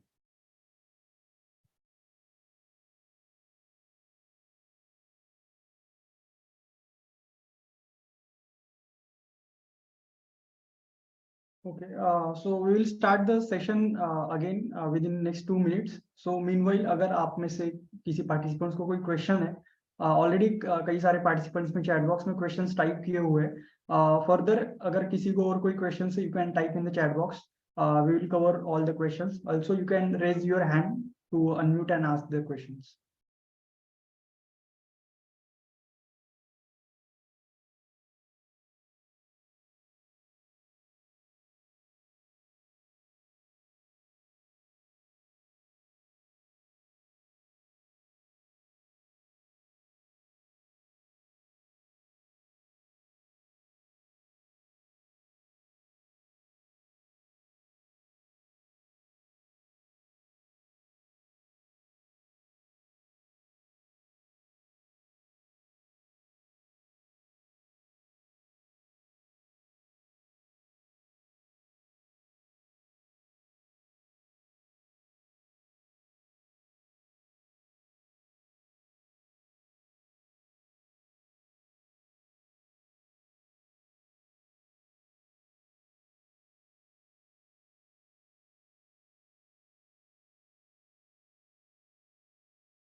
Okay, thank you guys. Can we start now? आप हाँ या ना में जवाब दे सकते हो। Yes, yes, sir. we can. Okay, fine. So, चलो हम जैसे रिदम में आए थे, पहला हमने एक सब्जेक्ट लिया था कि how to make a brand, हमको ब्रांड क्यों बनाना है, हमको पहले उससे कन्विंस होना जरूरी है, तब हम आगे जाके काम कर सकते हैं। फिर हमने देखा कि हमारे रिटेल में कौन से फॉर्मेट्स अवेलेबल है जिसके थ्रू में अपना माल बेच सकते हैं। तीसरा हमने देखा कि हम किसको माल बेचना है, हमको उसको समझना है। नाउ जो फोर्थ टॉपिक है कि हाउ टू प्रमोट ब्रांडिंग। आपने बताया मुझे ब्रांड बनाना है, सब ठीक है, लेकिन मैं बनाऊं कैसे? बेसिक सवाल एकदम। ओके, अभी ब्रांड बनाने के लिए मुझे क्या चाहिए? तो सबसे पहले मुझे चाहिए कि मैं अपने ब्रांड को एक नाम दूं। ओके, मुझे उसको एक नाम देना है। नाम देने के बाद में मुझे उसको नाम को डिजाइन करना है, मुझे उसका एक लोगो बनाना है। ओके, एक सिंबल बनाना है। फिर मुझे पैकेजिंग डिजाइन करनी है। मुझे पैकेजिंग इसलिए डिजाइन करनी है क्योंकि वो पैकेजिंग में प्रोडक्ट जो है वो सेफ रहेगा, वो प्रोडक्ट को संभालेगा वो पैकेजिंग, देन वो ब्यूटीफुल दिखेगा। और मेरे जो ड्राइवर्स है प्रोडक्ट के, हम सीखे हैं ड्राइवर्स क्या है, वो ड्राइवर्स में उस पर डाल सकती हूँ ताकि प्रोडक्ट बेचने में आसानी हो। ओके, तो इस तरह से हमें अपना प्रोडक्ट डेवलप करना है। फिर उसके अलावा और क्या कम्युनिकेशन है जिससे मैं अपने प्रोडक्ट का ब्रांडिंग कर सकती हूँ, जिसमें हो सकता है कुछ एडवर्टाइजिंग मटेरियल। मतलब मैंने एक दिन टी शर्ट बनाए, 4 लोगों को बांटे और मैंने बोला कि आज आप दिन भर खड़े रह के लोगों को इन्फॉर्मेशन दो, तो एक एक प्रमोशन हो गया। ओके, या फिर हमने कुछ स्कीम दे दी मार्केट में कि चलो आज के दिन मैं टी शर्ट पहन के खड़ा हूँ, मैंने एक छोटा सा सेटअप तैयार किया, आज 1+1 का ऑफर है, आप एक खरीदो आपके दूसरा प्रोडक्ट आपको फ्री मिलेगा, या आप ये प्रोडक्ट खरीदो आपको एक सैंपल उसके साथ फ्री मिलेगा। इस तरह से अलग अलग प्रमोशन कैंपेन किए। तो अलग अलग तरीके हैं ब्रांड प्रमोट करने के। सबसे पहले हम समझते हैं कि हमको क्या चाहिए, हमको नाम चाहिए, हमको लोगो चाहिए। देखिए मैं आपको ना क्या नाम देना है, क्या लोगो देना है, कैसे देना है, ये मैं नहीं बताऊंगा, लेकिन मैं आपको एक तरीके बताऊंगा, साइंटिफिक रीजन बताऊंगा, जिससे आप खुद इसको बना सकते हो और एकदम ईजी। आपको कोई बड़ा डिजाइनर नहीं चाहिए, आपको कोई बड़ा एजेंसी नहीं चाहिए उसके लिए। ओके, आपको ये खुद बना सकते हो। सो इसके बहुत सारे टूल्स भी आते हैं, बहुत सारे ऑनलाइन सॉफ्टवेयर भी आते हैं जिसमें आप खुद आपका लोगो डिजाइन कर सकते हैं। तो सबसे पहले एक बेसिक ध्यान में रखिए कि मुझे मेरे प्रोडक्ट का नाम देना है। तो नाम मुझे कैसा देना है? तो देखिए, एक लोग ना कॉमन एक मिस्टेक करते हैं। नाम वो नाम देते हैं प्रोडक्ट को जो उनको अच्छा लगे। ओके, कि मेरा नाम ये, मैंने ये दे दिया, मेरे भगवान का नाम ये है, मैंने वो दे दिया। ओके, मैं जिस गांव में रहता हूँ वहां पे ये स्पेशलिटी, मैंने उसका नाम दे दिया। मेरे माता पिताजी का नाम ये, मैंने वो नाम दे दिया उनको। तो ये इस तरह से नहीं होता है। अगर आपको उसको नाम देना है तो आपको प्रोडक्ट के साथ वो जाना चाहिए। सिंपल, आपका प्रोडक्ट का नाम बहुत सिंपल चाहिए, बहुत सादा चाहिए। इतना सिंपल चाहिए कि वो देखते समय पढ़ सकता है। आप कोई चीज देखो और अगर 1 सेकंड के अंदर आप उसको पढ़ सक रहे हो तो वो नाम इंपॉर्टेंट है। या तो आप नाम चूज करो, किसी बच्चे को दिखाओ 5th 6th स्टैंडर्ड के, उसको दिखाओ और बोलो कि पढ़ो और निकाल लो। या उसको बोलो आपको 1 सेकंड में पढ़ना है। अगर वो पढ़ पाया तो आपका नाम ठीक है। वो नाम सिंपल क्यों चाहिए? क्योंकि जितना सिंपल नाम होगा ना, उतना ध्यान में रहेगा। नाम कॉम्प्लिकेटेड रहेगा तो ध्यान में नहीं रहेगा, वो निकल जाएगा आपके मन से। ओके, कई लोग मुझे सजेस्ट करते हैं कि सर मेरा एक नाम रखा है मैंने प्रोडक्ट का। क्या नाम रखा है? कि श्री भैरू भवानी प्रसन्न, और ये मिर्ची पाउडर। तो मैं उनको कहता हूँ वाई भैरू भवानी प्रसन्न? बोलते नहीं सर, हमारा कुल दैवत है। That's what I wanted to tell them कि भाई तेरा कुल दैवत है लेकिन तेरे कस्टमर का नहीं है। तो कस्टमर को क्या चाहिए? कस्टमर को चाहिए प्रोडक्ट। उसको तुझसे कुछ लेना देना नहीं है। तुझे क्या अच्छा लगता है वो भी लेना देना नहीं है। उसको क्या अच्छा लगता है ये तुमको सोचना है। तो नाम वो रखो जो वो समझ में आएगा। मैं आपको एक चीज दिखाता हूँ जो सबसे पहले मैंने स्टार्ट में दिखाई थी। ये बड़े बड़े ब्रांड है, आप इनके नाम देखो, एकदम सिंपल नाम है ये नाम का डिजाइन भी एकदम सिंपल है। ये इतनी बड़ी बड़ी कंपनियां हैं, ये अगर चाहती तो बहुत कॉम्प्लिकेटेड नाम रख सकती थी। इनके पास तो दुनिया के बेस्ट डिजाइनर्स है। फिर भी उन्होंने नाम सिंपल क्यों रखा? क्योंकि वो जानते थे कि मेरा नाम अगर सिंपल रहेगा तो ही याद रहेगा, अदरवाइज याद नहीं रहेगा। हमको क्या करना है? हमको हमारा नाम लोगों की याद रहना चाहिए। बहुत सारी कंपनियां हैं वो इसलिए फेल हुई क्योंकि उनका नाम अलग था। लोगों को समझ में नहीं आया तो लोगों ने प्रोडक्ट को हाथ ही नहीं लगाया। ओके, तो अगर नाम ठीक नहीं होगा, नाम सही नहीं होगा, लोग आपके प्रोडक्ट को ध्यान नहीं देंगे। सो नाम अच्छा होना जरूरी है। फिर लोगो डिजाइन करना है। लोगो डिजाइन करते समय भी ऐसे तरह से डिजाइन करो कि वो क्लियरली पढ़ सके, क्लियरली समझ सके। कुछ लोग अपने प्रोडक्ट को एकदम आर्टिस्टिक बनाते हैं। उनको लगता है कि मेरा सारा आर्ट का जो मेरी जो भी मेरी खुशी है मुझे सब उधर ही निकालनी है। बहुत भड़कीले रंग, अलग अलग कलर, अलग अलग नाम इस तरह से रखेंगे कि कस्टमर कंफ्यूज हो जाता है। और आप एक प्रैक्टिकल सी सोचिए कि जब वो दुकान में आता है या किसी जगह पे भी आता है जहां पे आप उसको वो प्रोडक्ट खरीदना है, तो उसके पास 1 सेकंड से भी कम टाइम होता है जब उसकी वो नजर घुमाता है। अगर वो नजर घुमाने के टाइम में अगर आपका प्रोडक्ट उसके नहीं समझ में आया तो वो प्रोडक्ट को हाथ नहीं लगाएगा। आप भी देखिए, आप एक दुकान में जाइए, सारे प्रोडक्ट देखिए, अच्छे से जी भर के देखिए, और बाहर आइए। बाहर आने के बाद में आप ट्राई कीजिए कि आपको कितने प्रोडक्ट याद है। आपको 10-15 के ऊपर याद नहीं आएंगे। क्यों नहीं याद आएंगे? उसमें से वही प्रोडक्ट याद आते हैं जिनका पैकेजिंग बहुत अच्छा था, जिसका लोगो बहुत अच्छा था, जिसकी जिसकी चीजें समझने में बहुत आसान थी। जो आसान है वही समझेगा। ओके, जैसे पार्ले जी, कितना एक सिंपल नाम है। इतने साल हो गए, आज का नंबर 1 बिस्किट, आज तक उन लोगों ने नाम चेंज नहीं किया, उनको मालूम है। अच्छा, जो कंपनियां ऐसे है कि जिनके नाम कॉम्प्लिकेटेड है, जैसे मैकडोनल्ड्स। मैकडोनल्ड बहुत कॉम्प्लिकेटेड नाम है, और मैकडोनल्ड को मालूम है कि मैं पूरी दुनिया में मुझे अगर फैलना है तो मुझे ऐसा कुछ नाम चाहिए जो लोगों के समझ में आए। तो वो दूर से मैकडोनल्ड नहीं रखता, वो सिर्फ एम लिखता है। वो एम इतना पॉपुलर कि एम दूर से देखेगा तो बच्चा बच्चा समझेगा यहाँ पे मैकडोनल्ड है।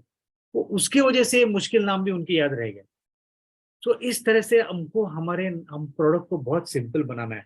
मैं बार बार ये रिपीट कर रहा हूँ, आप अपने प्रोडक्ट को जितना सिंपल बनाएंगे उतना आपका प्रोडक्ट बहुत अच्छे से बिकेगा। ओके, सो अपना प्रोडक्ट को सिंपल बनाइए, अच्छे से डिजाइन कीजिए।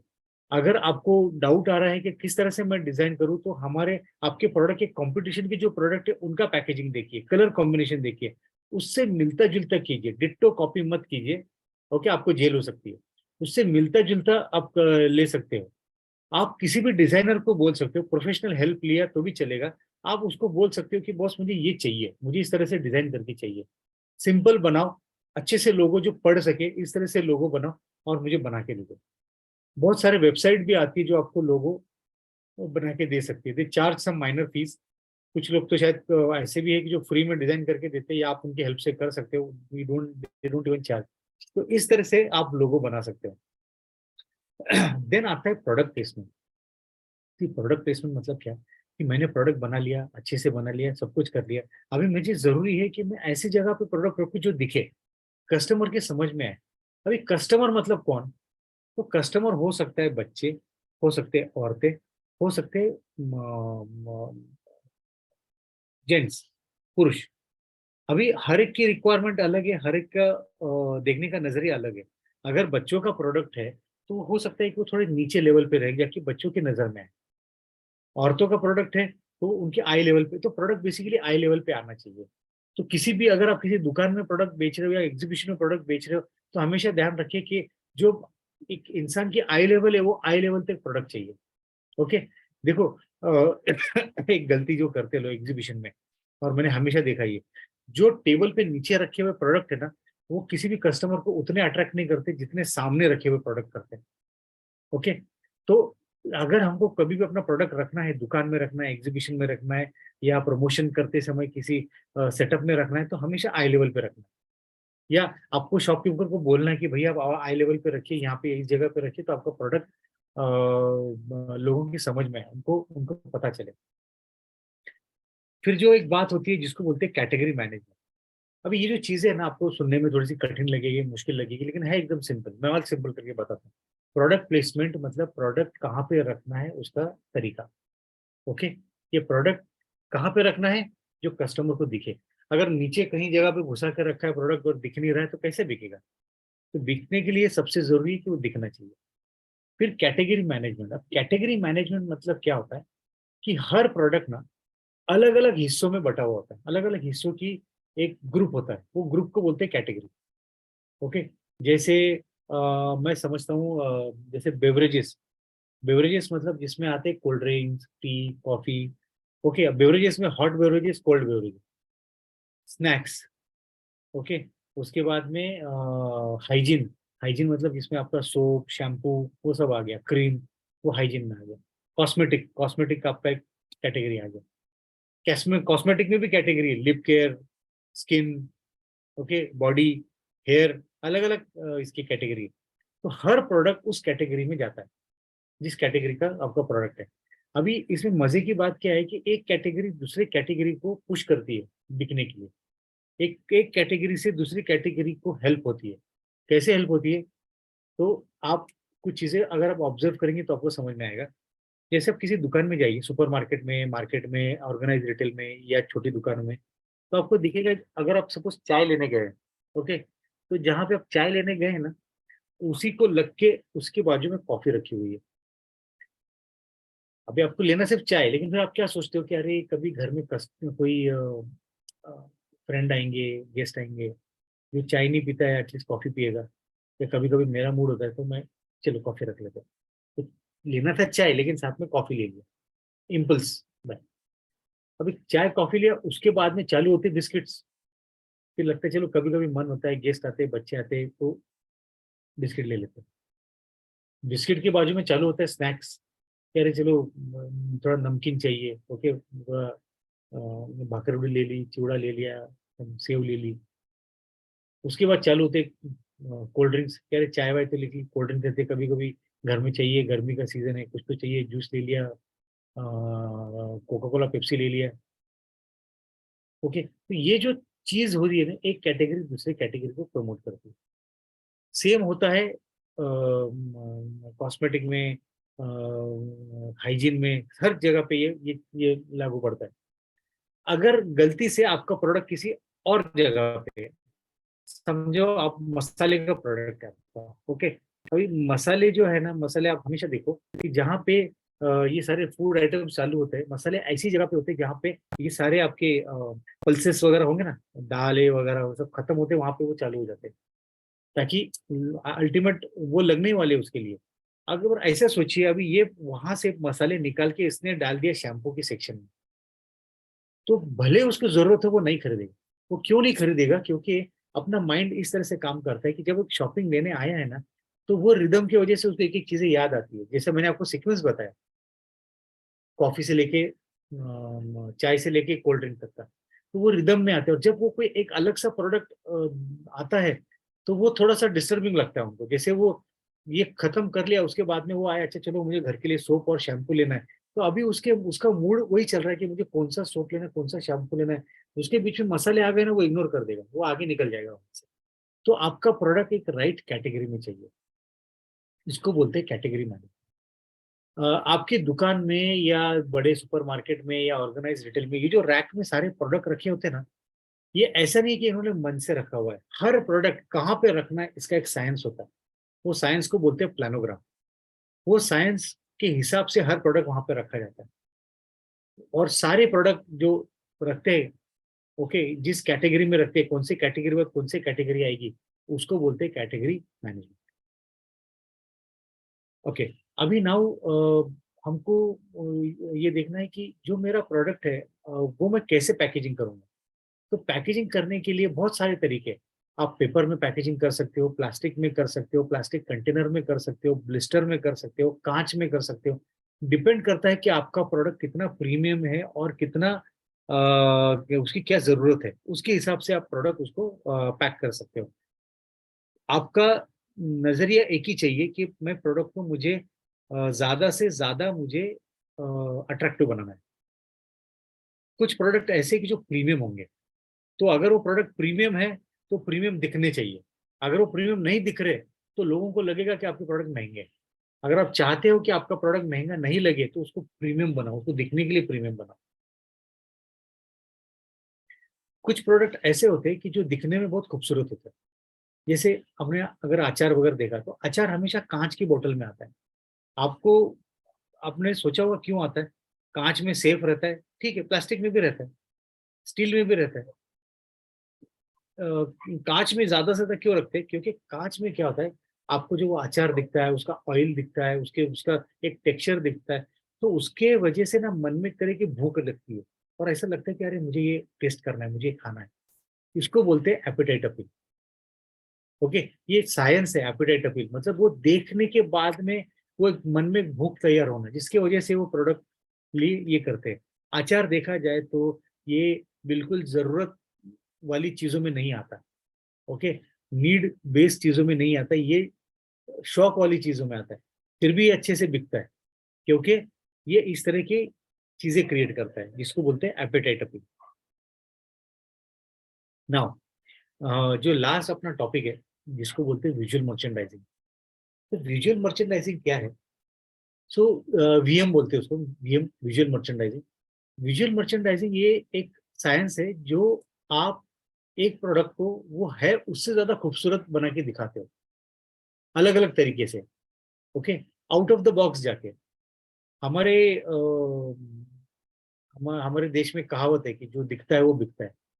तो हमको दिखाना है, हमको और अच्छे से दिखाना है, तो कैसे कर सकते हैं इसको? तो उसको बोलते हैं विजुअल मर्चेंडाइजिंग। ये एक साइंस है कि मैं प्रोडक्ट को और अच्छे से कैसे बनाऊं। तो जैसे टिक टैक का मैंने एक आपको एग्जांपल दिखाया यहाँ पे। एक छोटू सा माचिस की डिब्बी है, जैसे चॉकलेट है, जो दिखता नहीं है कहीं रख दिया तो, इसलिए इस तरह से पोस्टर बनाते हैं ताकि लोगों को पता चले कि यार ये प्रोडक्ट है और इतने सारे फ्लेवर्स है। जब लॉरियल कोई नया प्रोडक्ट लॉन्च करता है, तो मार्केट में इस तरह से अलग अलग टाइप के पोस्टर्स लगा देता है, रैक पे पोस्टर लगाता है। तो कस्टमर को पता चलता है कि अरे ये एक नया प्रोडक्ट आया है, मुझे ट्राई करके देखना चाहिए। तो इसको बोलते हैं विजुअल मर्चेंडाइजिंग। आपने देखा होगा कि बहुत सारे प्रोडक्ट एक सेलिब्रिटी को एंडोर्स करते हैं, सेलिब्रिटी को अपने साथ एड में दिखाते हैं। तो क्या होता है, वो सेलिब्रिटी का जो भी फेम है, वो सेलिब्रिटी का जो भी एक लाइकिंग है, वो प्रोडक्ट को मिल जाती है। तो बहुत सारे hero, actress, cricketers, famous personalities अलग अलग ब्रांड के लिए एडवर्टीजमेंट करते हैं। कई बार ये एडवर्टीजमेंट को थोड़ा सा अट्रैक्टिव बनाया जाता है, ताकि उनको देख के पता चले कि अरे ये थोड़ा सा फनी है। जैसे कोका कोला जब लॉन्ग कैन लॉन्च हुई, तो उन्होंने एक जिराफ जैसा कैरेक्टर बनाया वो बैंड के लेके, तो लोगों को पता चला कि अरे ये जिराफ बनाया है, लॉन्ग कैन मतलब जो पहले की कैन थी उससे थोड़ी बड़ी साइज की कैन। अच्छा, जैसे मैंने कहा था कि कुछ कुछ प्रोडक्ट दिखने में बहुत अट्रैक्टिव होते हैं, लेकिन कुछ प्रोडक्ट ऐसे होते हैं जो दिखने में इतने अट्रैक्टिव नहीं होते। तो उसमें क्या करना चाहिए? तो उसके लिए वो प्रोडक्ट जो है वो पैकेजिंग पे दिखाना चाहिए, और ऐसे दिखाना चाहिए जो है उससे ज्यादा खूबसूरत। जैसे आप चिप्स का पैकेट देखिए। चिप्स का पैकेट आप देखने में बाहर इतना सुंदर रहता है, लेकिन आप जब खोलते हो तो आपको समझ में आता है कि यार जितना बाहर दिखाया है उतना बड़ा है नहीं, कलर थोड़ा अलग है, ये तो फुल दिखाया अंदर टुकड़ा हुआ है। तो ये सब, लेकिन आपने खरीद तो लिया, थोड़ पार्ट आपने तो तोड़ तो लिया, तो वो आपका हुआ, आप कुछ नहीं कर सकते उसके बाद। तो इसलिए प्रोडक्ट जो है वो अगर पैकेजिंग पे दिखाना है तो उससे ज्यादा खूबसूरत दिखाओ। अगर आप मसाला बेच रहे हो तो मसाले का फोटो लेके उस पर डालने का कोई मतलब नहीं, क्योंकि वो है तो पाउडर ही। तो मसाला किस में यूज होगा? अगर बिरयानी मसाला है तो आप बिरयानी का फोटो डालेंगे उसके ऊपर, ताकि लोगों को पता चले कि अरे ये बिरयानी मसाला है, और लोग अट्रैक्ट होकर आपका प्रोडक्ट खरीदें। अभी देखिए, सिर्फ प्रोडक्ट बेचना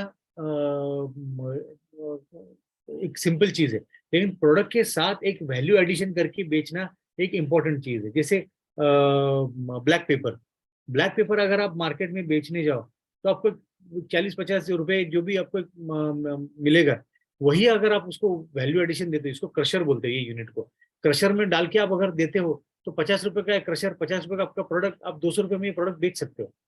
आपने क्या किया? आपने प्रोडक्ट एक वैल्यू एडिशन दी है। जब भी आप किसी प्रोडक्ट को एक वैल्यू एडिशन देते हो लोगों की जरूरत समझ के, तो आप उनसे प्रीमियम चार्ज कर सकते हो। जैसे ये ब्लैक पेपर, पिसा हुआ ब्लैक पेपर, तो लोगों को पीसने की जरूरत नहीं, पिसा पिसा मिल गया, उसकी एक अलग कॉस्ट होती है। अभी बहुत सारे डिहाइड्रेटेड प्रोडक्ट आए मार्केट में। डिहाइड्रेटेड प्रोडक्ट को बहुत अच्छा डिमांड है, बहुत अच्छा मार्केट भी है। बस आपको प्रॉपरली उसको यूज करना है कि हम उसको किस तरह से बेचे। जैसे वेजिटेबल सूप बनाते हैं ठंडियों में वगैरह, ये बनाते हैं, तो डिहाइड्रेटेड वेजिटेबल्स काट करके जब एक वेजिटेबल सूप के नाम से आप बेचते हो, तो लोगों को क्या लगता है कि अरे वेजिटेबल सूप बनाने के लिए बहुत ईजी है, 2 चम्मच डाल दिया गर्म पानी में, मेरे सारे सब्जियां रेडी। अच्छा, डिहाइड्रेटेड प्रोडक्ट है, 6 महीना उसको कुछ होगा नहीं। सो इस तरह से आपने क्या किया? अभी आप डिहाइड्रेटेड प्रोडक्ट नहीं बेच रहे हो, आप वेजिटेबल सूप की सब्जियां बेच रहे हो। आपको अलग तरीके से सेम प्रोडक्ट आपको अलग तरीके से बेचना है। ओके। अभी मार्केट में ये फ्राइड ऑनियंस, ओके, आपने ये फ्राइड ऑनियंस देखा होगा, ये मार्केट में मिलता है। अभी 1 किलो फ्राइड ऑनियन जो है, ओके, उसकी प्राइस कितना होनी चाहिए? तो आप देखो यहाँ पे ये 100 ग्राम का बॉटल है, ओके, सॉरी 250 ग्राम का, 250 ग्राम का बॉटल आपको मिलता है यहाँ पे 200 रुपए में। मतलब 1 किलो जो है आपको 800 रुपए में आप 1 किलो फ्राइड ऑनियन देते हैं। तो आप अगर प्राइस के ऑनियन की कॉस्ट निकालो, ऑयल फ्राइंग की कॉस्ट निकालो, लेबर की कॉस्ट निकालो, पैकेजिंग की कॉस्ट निकालो, सब करने के बाद में आपको समझ में आएगा कि आपका 50% में आपका तो प्रोडक्ट बन रहा है। 50% आपका मार्जिन है इसमें। बट क्या कर रहे हैं आप इसको बताते समय ऐसे नहीं बोल रहे हो कि only fried onion, golden fried onion, okay, आप उसको बिरयानी के लिए यूज कर रहे हो, it's fried onions for biryani. तो आप एक जरूरत तैयार कर रहे हो, सेम प्रोडक्ट को अलग जरूरत करके आप उसको बेचो। ओके। अभी ये एक चीज होगी। देन जैसे मसाले का प्रोडक्ट है, मसाला, मसाले के प्रोडक्ट में क्या है कि ये फूड प्रोडक्ट है। जैसे मैंने आपको एपेटाइट अपील का एक रीजन बताया था, तो आपको डिजाइन इस तरह से करनी कि लोगों को देखने के बाद पता चले कि यार ये प्रोडक्ट अच्छा है, मुझे ये प्रोडक्ट अगर मैं यूज करूंगा तो मैं अच्छे से डिश बना सकता हूँ। तो इसीलिए आपके प्रोडक्ट की आपको डिजाइन बनानी है, आपकी पैकेजिंग आपको वैसे करनी कि वो बहुत अट्रैक्टिव हो। कई बार जैसे ये डिहाइड्रेशन जो प्रोडक्ट है, ओके, उससे आपको ready to cook product market में बिकते हैं। बहुत सारे प्रोडक्ट है और उसको बहुत अच्छी सी डिमांड है। आपके प्रोडक्ट के हम जैसे मैंने कहा था, जितना सिंपल करके हम उसको बताएंगे, जितना हम वैल्यू ऐड करके लोग प्रोडक्ट बेचेंगे उसका आप प्रीमियम चार्ज कर सकते हो। और यही तरीका है, कन्वेंशनल तरीके से प्रोडक्ट तो हम सालों से खरीद ही रहे हैं, हम अलग क्या कर सकते हैं वो हमको सोचना है। ओके, तो जैसे ये now this is ready to eat, ये जो था ये रेडी टू कुक था, रेडी टू ईट। एक स्पेशल टेक्नोलॉजी से पैक किया जाता है जिसे आपको गर्म करना है, खोल के खाना है। तो प्रोडक्ट में जैसे जैसे आप इनोवेशन करोगे अलग अलग प्रोडक्ट आप बेच सकते हो। और पैकेजिंग भी आप देखो इतना अट्रैक्टिव बनाया है कि वो देखने के बाद समझ में आता है कि अरे हम इसको खा ले। तो फॉर दिस ब्रांडिंग, और ये एक छोटा सा वीडियो जो मैं आपको दिखाना चाहता हूँ। ओके, आप प्लीज उसको ध्यान से देखिए।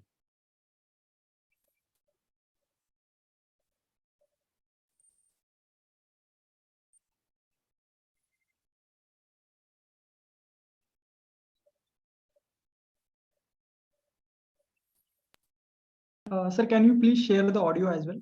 Audio is not coming.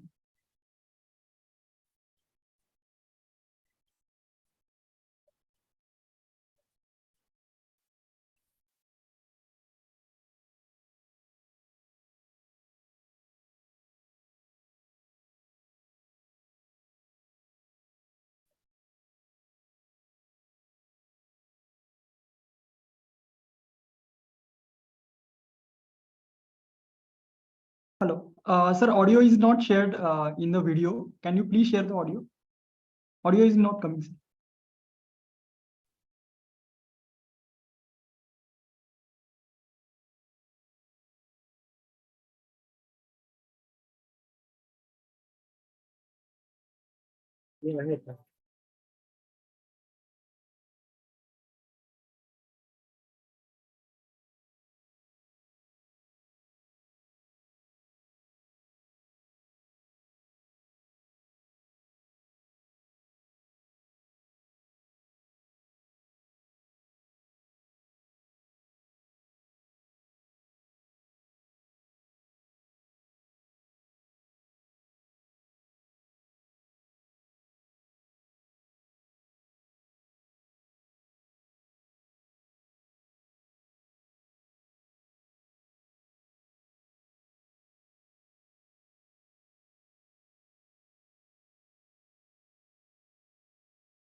Okay, I am sorry, कुछ लोगों ने कहा कि ऑडियो नहीं आ रहा है, बट एनीवे उसमें सिर्फ म्यूजिक था, so no content as such. Okay, so Yes, यहाँ पे अपना सेशन खत्म हो गया। अभी हम लोग क्वेश्चन आंसर्स ले सकते हैं। yes, yes. Thank you, sir, for your valuable guidance. There are a lot of questions in the chat box. We will cover one by one. Yes. So yes, first question doctor Amol Patil sir ने पूछा है कि basically उन्हें अपने उनकी home bakery है, they have not mention anything about their products but they wanted to market their product. तो उसके बेसिकली ये जो बेकरी की जो कैटेगरी है यहाँ पर किस तरीके से हम प्रोडक्ट की मार्केटिंग कर सकते हैं? ओके, सी मैंने आपको ना एक अगर हम सेकंड जो हमने चैप्टर लिया था कि जिसमें हमने अलग अलग फॉर्मेट डिस्कस किए थे, उसमें ये एक फॉर्मेट था कि स्पेशलाइज स्टोर, जैसे कई सारे केक शॉप्स है या कई सारे जनरल स्टोर्स होते हैं, वहां पे बेकरी के प्रोडक्ट बिकते हैं। ओके, मैं आपको एक एग्जांपल देता हूँ। जैसे क्रिसमस आता है, क्रिसमस आने के बाद में बहुत सारे ना प्लम केक मार्केट में आते हैं, आप देखो। और प्लम केक में ब्रांडेड प्रोडक्ट से होम प्रोडक्ट को ज्यादा वैल्यू है। I really don't know which kind of bakery product you sell, but मैं आपको एक अप्रोच बताऊँ, जैसे पफ हो गया, पैटिस हो गया, केक्स हो गए, या अलग अलग टाइप के ब्रेड्स हो गए, होममेड ब्रेड्स हो गए, जिसको काफी वैल्यू है। ओके, सो आपको बस क्या करना है कि you have to maintain two things, कि आपको एक तो आपका पैकेजिंग आप बनाइए, प्रोडक्ट का पैकेजिंग बनाइए, ध्यान में रखिए कि आप किसको बेच रहे हैं, try to understand your target customer. अगर आपको एक प्रीमियम कस्टमर को कैटर करना है, आप अपना पैकेजिंग वैसा कीजिए, आपका प्रोडक्ट आप वैसे देखिए। बिकॉज जैसे अब देखो, मैं आपको एक एग्जांपल देता हूँ, जैसे क्रोजन। ओके, तो एक जो मीडियम क्लास या उसके ऊपर का जो बंदा है, ही प्रेफर क्रोजन। और क्रोजन में भी अलग अलग फ्लेवर है अभी, you get chocolate, you get vanilla, you get jalapeno, अलग अलग टाइप के फ्लेवर्स आते हैं। तो आप उसके तरफ से प्रोडक्ट बना के इस जगह पे आप बेच सकते हो, आप उसका मार्केटिंग भी कर सकते हो। You can start working on a social platform also. आप इंस्टाग्राम, फेसबुक, व्हाट्सअप, सारे जो ग्रुप्स है उनके पास आप डिटेल में आपके प्रोडक्ट की स्टोरीज सेंड कीजिए। जैसे आपने प्रोडक्ट तैयार किया, ये कॉस्ट है इसका, और ये इसकी स्पेशलिटी है। ऐसे करके आप अपना ब्रांडिंग बढ़ा सकते हो, और धीरे धीरे then you can start selling in shops and other formats also. Yes, thank you, sir. Okay, next question is about the milk products. तो उन्होंने विराज ने पूछा है कि उनका बेसिकली मिल्क प्रोडक्ट, उन्होंने मिल्क प्रोसेसिंग वो करते हैं, और उनके अलग अलग टाइप के मिल्क प्रोसेस जो प्रोडक्ट्स है वो है। So how they can basically, जैसे कि हम देखते हैं कि ये जो कैटेगरी है मिल्क प्रोडक्ट्स की, तो इसमें कंपटीशन काफी ज्यादा टफ है, जो बड़े ब्रांड्स है बेसिकली, तो वो ऑलरेडी इस्टेब्लिश है।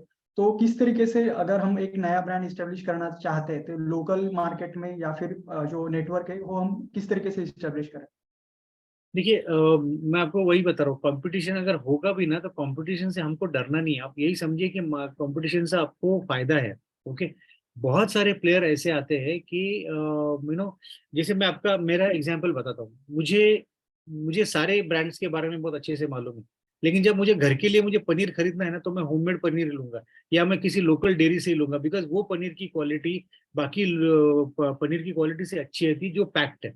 ओके, तो हमको ये देखना है कि आप अपना ये जो स्टोरी है कि मेरा प्रोडक्ट सबसे फ्रेश है, मेरा प्रोडक्ट सबसे अच्छा है, ये प्रोडक्ट आप कैसे बेचोगे लोगों को। तो आपको कुछ लोगों को सोसाइटी में पोस्टर बांटिए, जहां जहां पे आपको प्रोडक्ट आप बेच सकते हो। Don't go where you cannot sell. Okay, जहां पे ऐसा नहीं होना चाहिए कि आपने सब जगह पे गांव में पूरे शहर में बांट दिया, और आपको पता चला कि आपको डिमांड आ रही है लेकिन आप बेच नहीं पा रहे हो। फिर नेक्स्ट टाइम लोग आपके प्रोडक्ट को देखेंगे भी नहीं। तो टेक एरिया वाइज एरिया, कि चलो आपने अभी ये 5 सोसाइटीज, ये 5 सोसाइटी में मेरा माल जा सकता है, आप सब जगह पे ब्रोशर बांट दो, एक एक लिफलेट बांट दो उनको, यहाँ पे कुछ स्कीम दे दो। तो सोसाइटी से परमिशन ले लो कि आपके यहाँ पे अगर मैं बैनर लगा सकता हूँ कि ये मेरे मिल्क प्रोडक्ट्स अवेलेबल है, आपको होम डिलीवरी मिल सकती है, या ये एरिया यहाँ पे आके आप ले सकते हो। This things takes time. आपने अगर आज लिफलेट बांटे मतलब कल से आपका बिजनेस शुरू, ऐसा नहीं होता है, ये कंटिन्यू प्रोसेस है। ओके, अगर आपका बिजनेस चालू भी हो जाए तो भी ऐसा नहीं है कि आपको रुकना है कहीं पे, आपको कंटिन्यू करते रहना है, धीरे धीरे धीरे ये ग्रो होता है। तो इस तरह से लोगों में अवेयरनेस बढ़ेगा। कभी कभी क्या होता है कि कोई एक पॉइंट ऐसा होता है जहाँ पे फेस्टिवल के दिन सब लोग मिलते हैं, वहां पे एक स्टॉल लगाइए, एग्जीबिशन में पार्टिसिपेट कीजिए, सोशल मार्केटिंग पे एक्टिव रहिए, शॉप से पूछिए कि अगर वो आपका कोई प्रोडक्ट वहां पे रख सकता है क्या। इस तरह से आप अपने प्रोडक्ट का ब्रांडिंग कर सकते हो, and slowly and gradually, it will take time but it will happen. Yes, thank you, sir. So there are a lot of questions about the workshop. So basically हमारे जैसे ऑलरेडी सर ने कहा कि ये basically काफी ज्यादा detail और vast topic है, जो कि हम एक सेशन में कवर ऑब्वियसली नहीं कर सकते। So we have designed a 5 days comprehensive workshop about this food branding and marketing.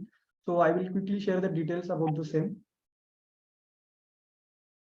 So I think आप सभी को मेरी जो स्क्रीन है वो विजिबल होगी। तो जैसे कि अभी आप स्क्रीन पर देख पा रहे हो कि we have this 5 days live online workshop about the food products marketing, जहाँ पर ऑब्वियसली अनिरुद्ध सर ही हमको गाइड करेंगे।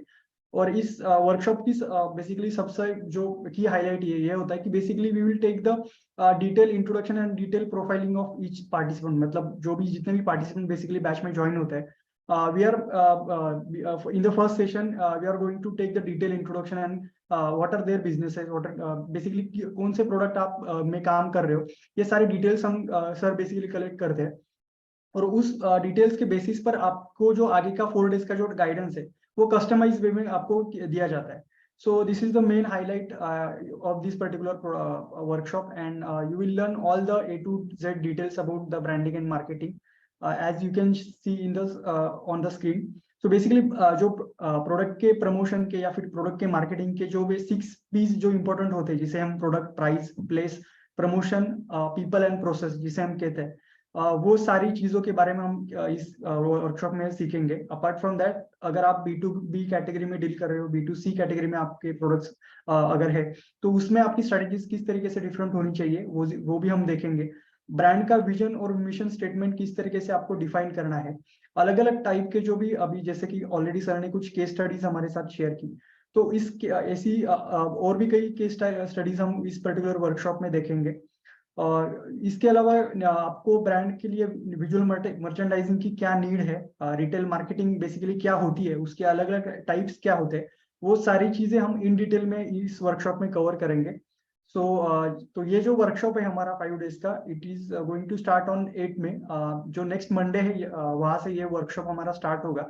और इसकी जो प्राइसिंग है काफी अफोर्डेबल हमने ये प्राइसिंग रखी है. You can enroll for this live online workshop only in the 1800 rupees, 1800 हमने इसकी कॉस्ट रखी है. और इसकी रिकॉर्डिंग्स भी आपको अवेलेबल होती है, तो अगर आपने कोई सेशन मिस किया तो you can watch the recording. और ये जो रिकॉर्डिंग है, you can have the access for the 6 months period, so you can revise again. Apart from this, आपको आफ्टर कोर्स कंप्लीशन आपको एक सर्टिफिकेट भी ऑफर किया जाता है. So this is all about the workshop. और जिनको भी इस वर्कशॉप के लिए रजिस्ट्रेशन करना है, I am putting the link in the chat box. तो चैट बॉक्स में जो भी लिंक मैंने अभी शेयर की है, आप इस वर्कशॉप के लिए वहां से रजिस्ट्रेशन कर सकते हैं. Yes sir. So we will cover few more question sir.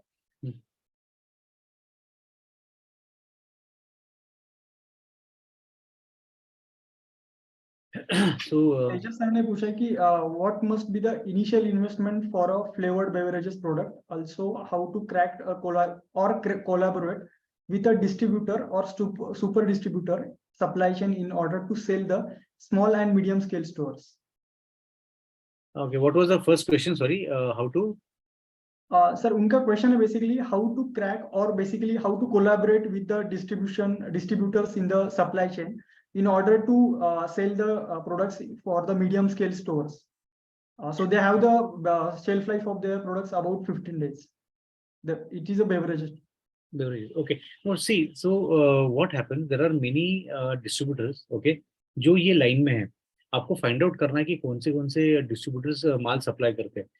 You first understand कि आपका एरिया कौन सा है. जैसे हमने ये टारगेट कस्टमर के बारे में जब डिस्कस किया था, तो हमने वहाँ पे ना ये भी देखना है आप लोग कि आपके टारगेट कस्टमर है कहाँ पे.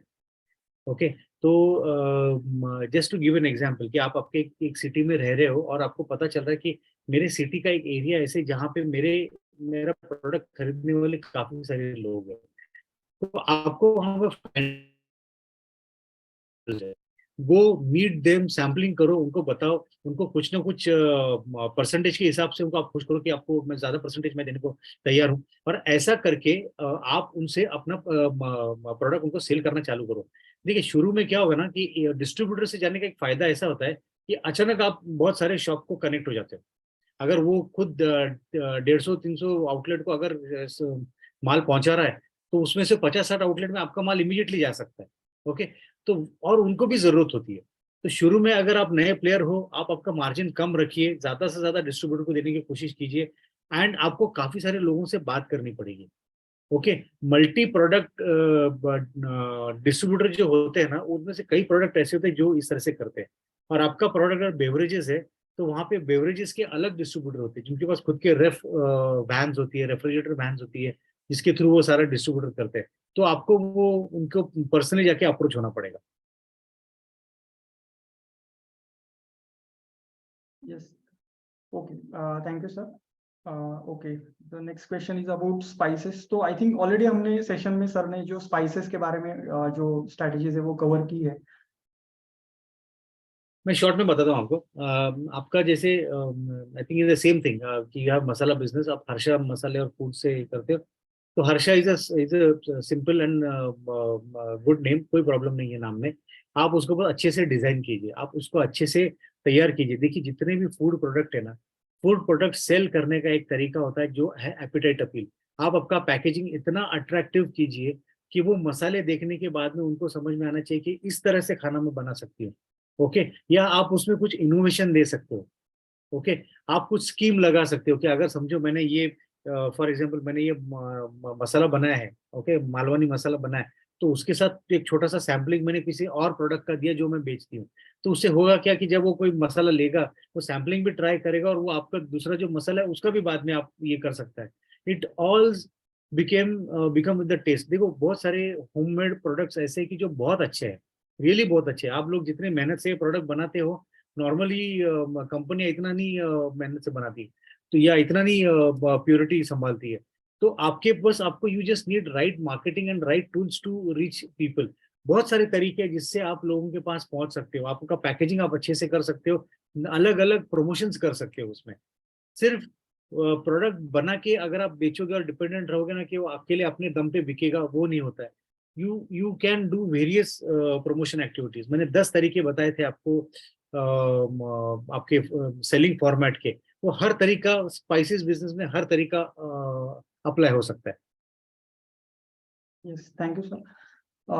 So next question is about the instant premixes. So basically, they are Okay. asking about the. So they want to sell the dark chicken for the Swiggy and Zomato, basically the online aggregators. So ये जो B2B market है, यहाँ पर analysis किस तरीके से करना चाहिए, और डिहाइड्रेटेड प्रोडक्ट अगर हमें B2B में सेल करना है, तो वहां पर हम किस तरीके से हमें अप्रोच हमारा होना चाहिए बेसिकली। सी B2B में पहले ये देखना है कि आप जिस बंदे को दे रहे हो, इजी सप्लाइंग B2C, और या आपको ऐसे किसी इंस्टीट्यूट को देना है कि वो डायरेक्ट कंज्यूमर है, डायरेक्ट कस्टमर है आपके। ओके, सी अभी जो डिहाइड्रेटेड जो प्रीमिक्सेस आते हैं, बेसिकली डिमांड बहुत है इनकी। बहुत सारे रेस्टोरेंट में भी आजकल ऐसा होता है कि दे प्रेफर कि मैं डिहाइड्रेटेड चीज यूज करूँ तो मेरा प्रोसेसिंग टाइम बच रहा है उसमें। You can contact these people also, जैसे रेस्टोरेंट्स हो गया या कैफेज हो गया, जहाँ पे आप डिहाइड्रेटेड प्रोडक्ट बेच सकते हो। दूसरा फॉर्मेट जो है वो है OEM format, business to business. मतलब एक ऐसा पर्सन जो कस्टमर को डायरेक्ट डिहाइड्रेटेड प्रोडक्ट बेच रहा है, लेकिन वो मैन्युफैक्चरिंग में पड़ना नहीं चाहता। तो उसको आप आपके प्रोडक्ट उसके हिसाब से पैकेजिंग करके, उसके हिसाब से डिजाइन करके आप उसको दे सकते हो। अभी ये चीज में क्या होता है कि आपका जो ब्रांड नेम है B2B में वो इतना वैल्यू नहीं करता, लेकिन B2B में भी आपके ब्रांड आपकी एक आइडेंटिटी बनता है। ओके, सो इस तरह से आप उनको अप्लाई अप्रोच कर सकते हो। B2B में आपको सेल ज्यादा अच्छे से मिलेगा, आपको क्वांटिटी ज्यादा अच्छी मिलेगी और स्मूथ रहेगी। मतलब कंटिन्यू बेसिस पे आपको उसकी ऑर्डर्स मिलती रहेगी।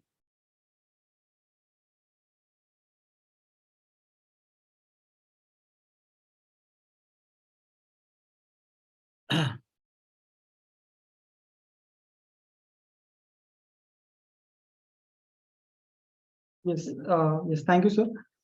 So next question, okay. Organic product के बारे में एक क्वेश्चन है सर, कि ऑर्गेनिक जो अगर हमारे फूड प्रोडक्ट्स है तो हम D2C में उसे सेल कैसे करें, और इस वर्कशॉप में बेसिकली हम ई-कॉमर्स के बारे में भी कुछ सीखने वाले थे सर। ओके, सो B2C में देखो ऑर्गेनिक प्रोडक्ट जो है ना, या कई सारे ऐसे प्रोडक्ट है कि उनको एक चीज जो लगती है दैट इज अवेयरनेस। कस्टमर को वो चीज के बारे में बताना बहुत जरूरी होता है। तो कई बार लोगों को मालूम भी नहीं कि ऑर्गेनिक क्या है। आपको किसी तरीके से एक तरीका ढूंढना पड़ेगा जिससे कस्टमर के साथ आपका कम्युनिकेशन बढ़े। आइदर आपके पैकेजिंग पे ये चीजें मेंशन हो, या तो आप किसी तरह का लिफलेट या कुछ उनको दे दीजिए, या कुछ प्रमोशन कीजिए जिसकी वजह से लोगों को उसके बारे में पता चले ऑर्गेनिक के फायदे क्या है, नुकसान क्या है। या आप उसको आपके प्रोडक्ट को बनाते समय इतना अट्रैक्टिव आपको डिजाइन करना पड़ेगा कि देखते समय समझ में आएगा कि ये प्रोडक्ट ऑर्गेनिक है और ये इसकी क्वालिटी अच्छी है। जैसे पल्सेस जो मार्केट है, मतलब जो दालें वगैरह है, दालें है अलग अलग, स्प्राउट्स है, क्या बोलते हैं उसको, ड्राई स्प्राउट्स, उसमें बहुत सारे ब्रांड आए हैं ऑर्गेनिक के नाम से, ऑर्गेनिक तत्व, फार्म फ्रेश। ओके, और ये सारे प्रोडक्ट बहुत अच्छे बिकते हैं बिकॉज दे आर ऑर्गेनिक। और they are because they are organic and वो बता रहे हैं कि मैं ऑर्गेनिक हूँ, तो आपको इस टाइम में सबसे ज्यादा जो स्ट्रेस देना है लोगों के एजुकेशन की तरफ देना है। ओके, कि why your product is, how come your product is organic, organic क्यों अच्छा है, उसके फायदे क्या है, इस तरह से हम लोगों को बेच सकते हैं।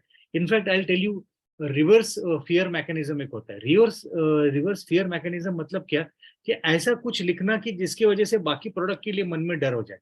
ओके, कि नो डेडली केमिकल यूज्ड, तो इसका मतलब ये है कि अरे बाकी चीजों में डेडली केमिकल यूज होता है तो मैं सेफ रहता हूँ, मैं let me use this.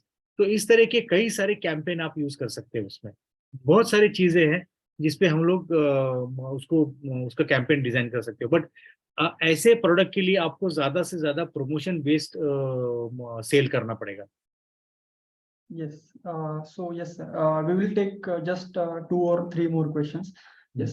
So what is the basically the share for generic जो भी spices के जो product होते हैं, तो उनमें basically सर e-commerce में हम कितना basically उनका share होता है किस in terms of sale?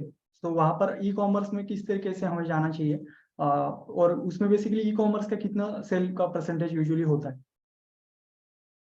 देखो, प्रोडक्ट टू प्रोडक्ट डिपेंड करता है, लेकिन ई कॉमर्स में आपका सेल का परसेंटेज ज्यादा होगा। अगर आप ई कॉमर्स में जाते हो तो ऑलमोस्ट 50% आपका ई कॉमर्स में जा सकता है, बिकॉज मैं आपको फायदे और नुकसान दोनों बताता हूँ। ई कॉमर्स में क्या है कि यूज इजीली होता है, कस्टमर को बैठे बैठे ऑर्डर करना है, उसको घर में मिल जाता है। आपके लिए भी इजी है, क्योंकि आपको घर से कोई उठा के लेके जाता है आपका प्रोडक्ट, आपको कुछ करना नहीं है, आपको उस प्रोडक्ट तैयार करना है, आपको मार्केटिंग के लिए खर्चा नहीं करना है, सब कुछ ई कॉमर्स प्लेटफॉर्म देखता है। लेकिन ई कॉमर्स प्लेटफॉर्म में आपके मार्जिन बहुत ड्रास्टिकली कम होते हैं। 30% से 40% तो ई कॉमर्स वेबसाइट लेके जाएगा, उसके बाद में आपका खुद का कुछ मार्जिन है। ओके, तो आप एमआरपी बहुत ज्यादा भी नहीं रख सकते ई कॉमर्स में, स्पेशली बिकॉज उनको एक क्लिक से कंपैरिजन होता है कि कौन सा प्रोडक्ट कौन से कॉस्ट में मिलने वाला है, तो आपको बहुत कट टू कट रखना है।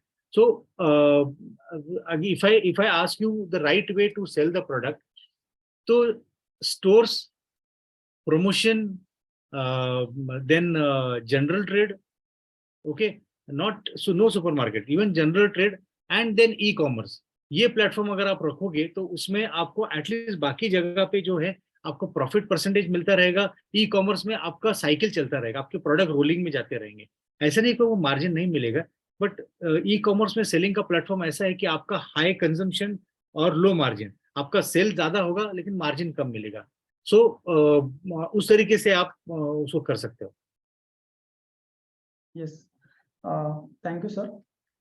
Okay, so our previous batch participant basically जो हमने उन्होंने हमारी जो ये जो फूड मार्केटिंग वर्कशॉप है उन्होंने लास्ट बैच ज्वाइन की थी and they want to share there, so I will quickly. Amol Kale, मी फेब्रुवारी मध्ये मार्केटिंगचा सरांचा कोर्स जॉईन केला होता। पॅकेजिंग विषयी जे सरांनी जे गायडन्स केलं होतं ते अत्यंत सोप्या भाषेत त्यांनी सांगितलं होतं। ज्या काही डाऊट्स होत्या त्या सरांच्या माहितीमुळे क्लिअर झाल्या। म्हणजे पॅकेजिंग कसं असावं, आपले कस्टमर कोण आहेत, ब्रँडिंगचं महत्व काय, मार्केटिंग काय, याविषयी त्यांनी सरांनी भरपूर माहिती दिली।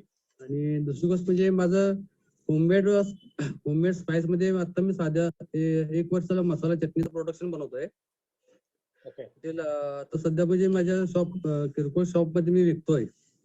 ओके, आणि ब्रँडिंग ह्या जी भीती होती ती नाही झाली। सरांनी सांगितलं की ब्रँडिंग कसा असावा, परत आपला लोगो कसा असावा, हे बरेचसे म्हणजे जे डाऊट्स होते ते क्लिअर झाले। अमोल काळे, मी ओके, सो बेसिकली ऐसे कई सारे हमारे टेस्टिमोनियल्स हैं जिन्होंने ऑलरेडी इस वर्कशॉप में इनरोल किया है and they are basically selling their products confidently after completing this workshop. So already मैंने जो रजिस्ट्रेशन की लिंक है वो चैट बॉक्स में टाइप की है। सो इफ तो जिनको भी इस वर्कशॉप के लिए इनरोल करना है you can simply register using that link. So yes, we have the time limit as well. So I think we have covered the most of the questions. So once again, thank you all the participants for joining this webinar. And thank you so much, sir, for your valuable guidance. So जो भी further questions है basically जो भी आपके product specific questions कई सारे लोगों ने chat box में type किए हैं, so I will recommend कि आप ये 5 days का जो भी workshop है वो जरूर join कीजिए ताकि आपको आपका जो भी target market है जो भी आपका ब्रांड है उसके रिगार्डिंग स्पेसिफिक आपको एक कस्टमाइज गाइडेंस आपको इस वर्कशॉप में मिलेगा। सो डेफिनेटली सो इसकी जो फीस है ऑलरेडी मैंने मेंशन की है, it will be 1800 rupees, 1800 rupees इसकी फीस है, और इसकी रिकॉर्डिंग भी आपको अवेलेबल होगी। So I am again pasting the link of registration.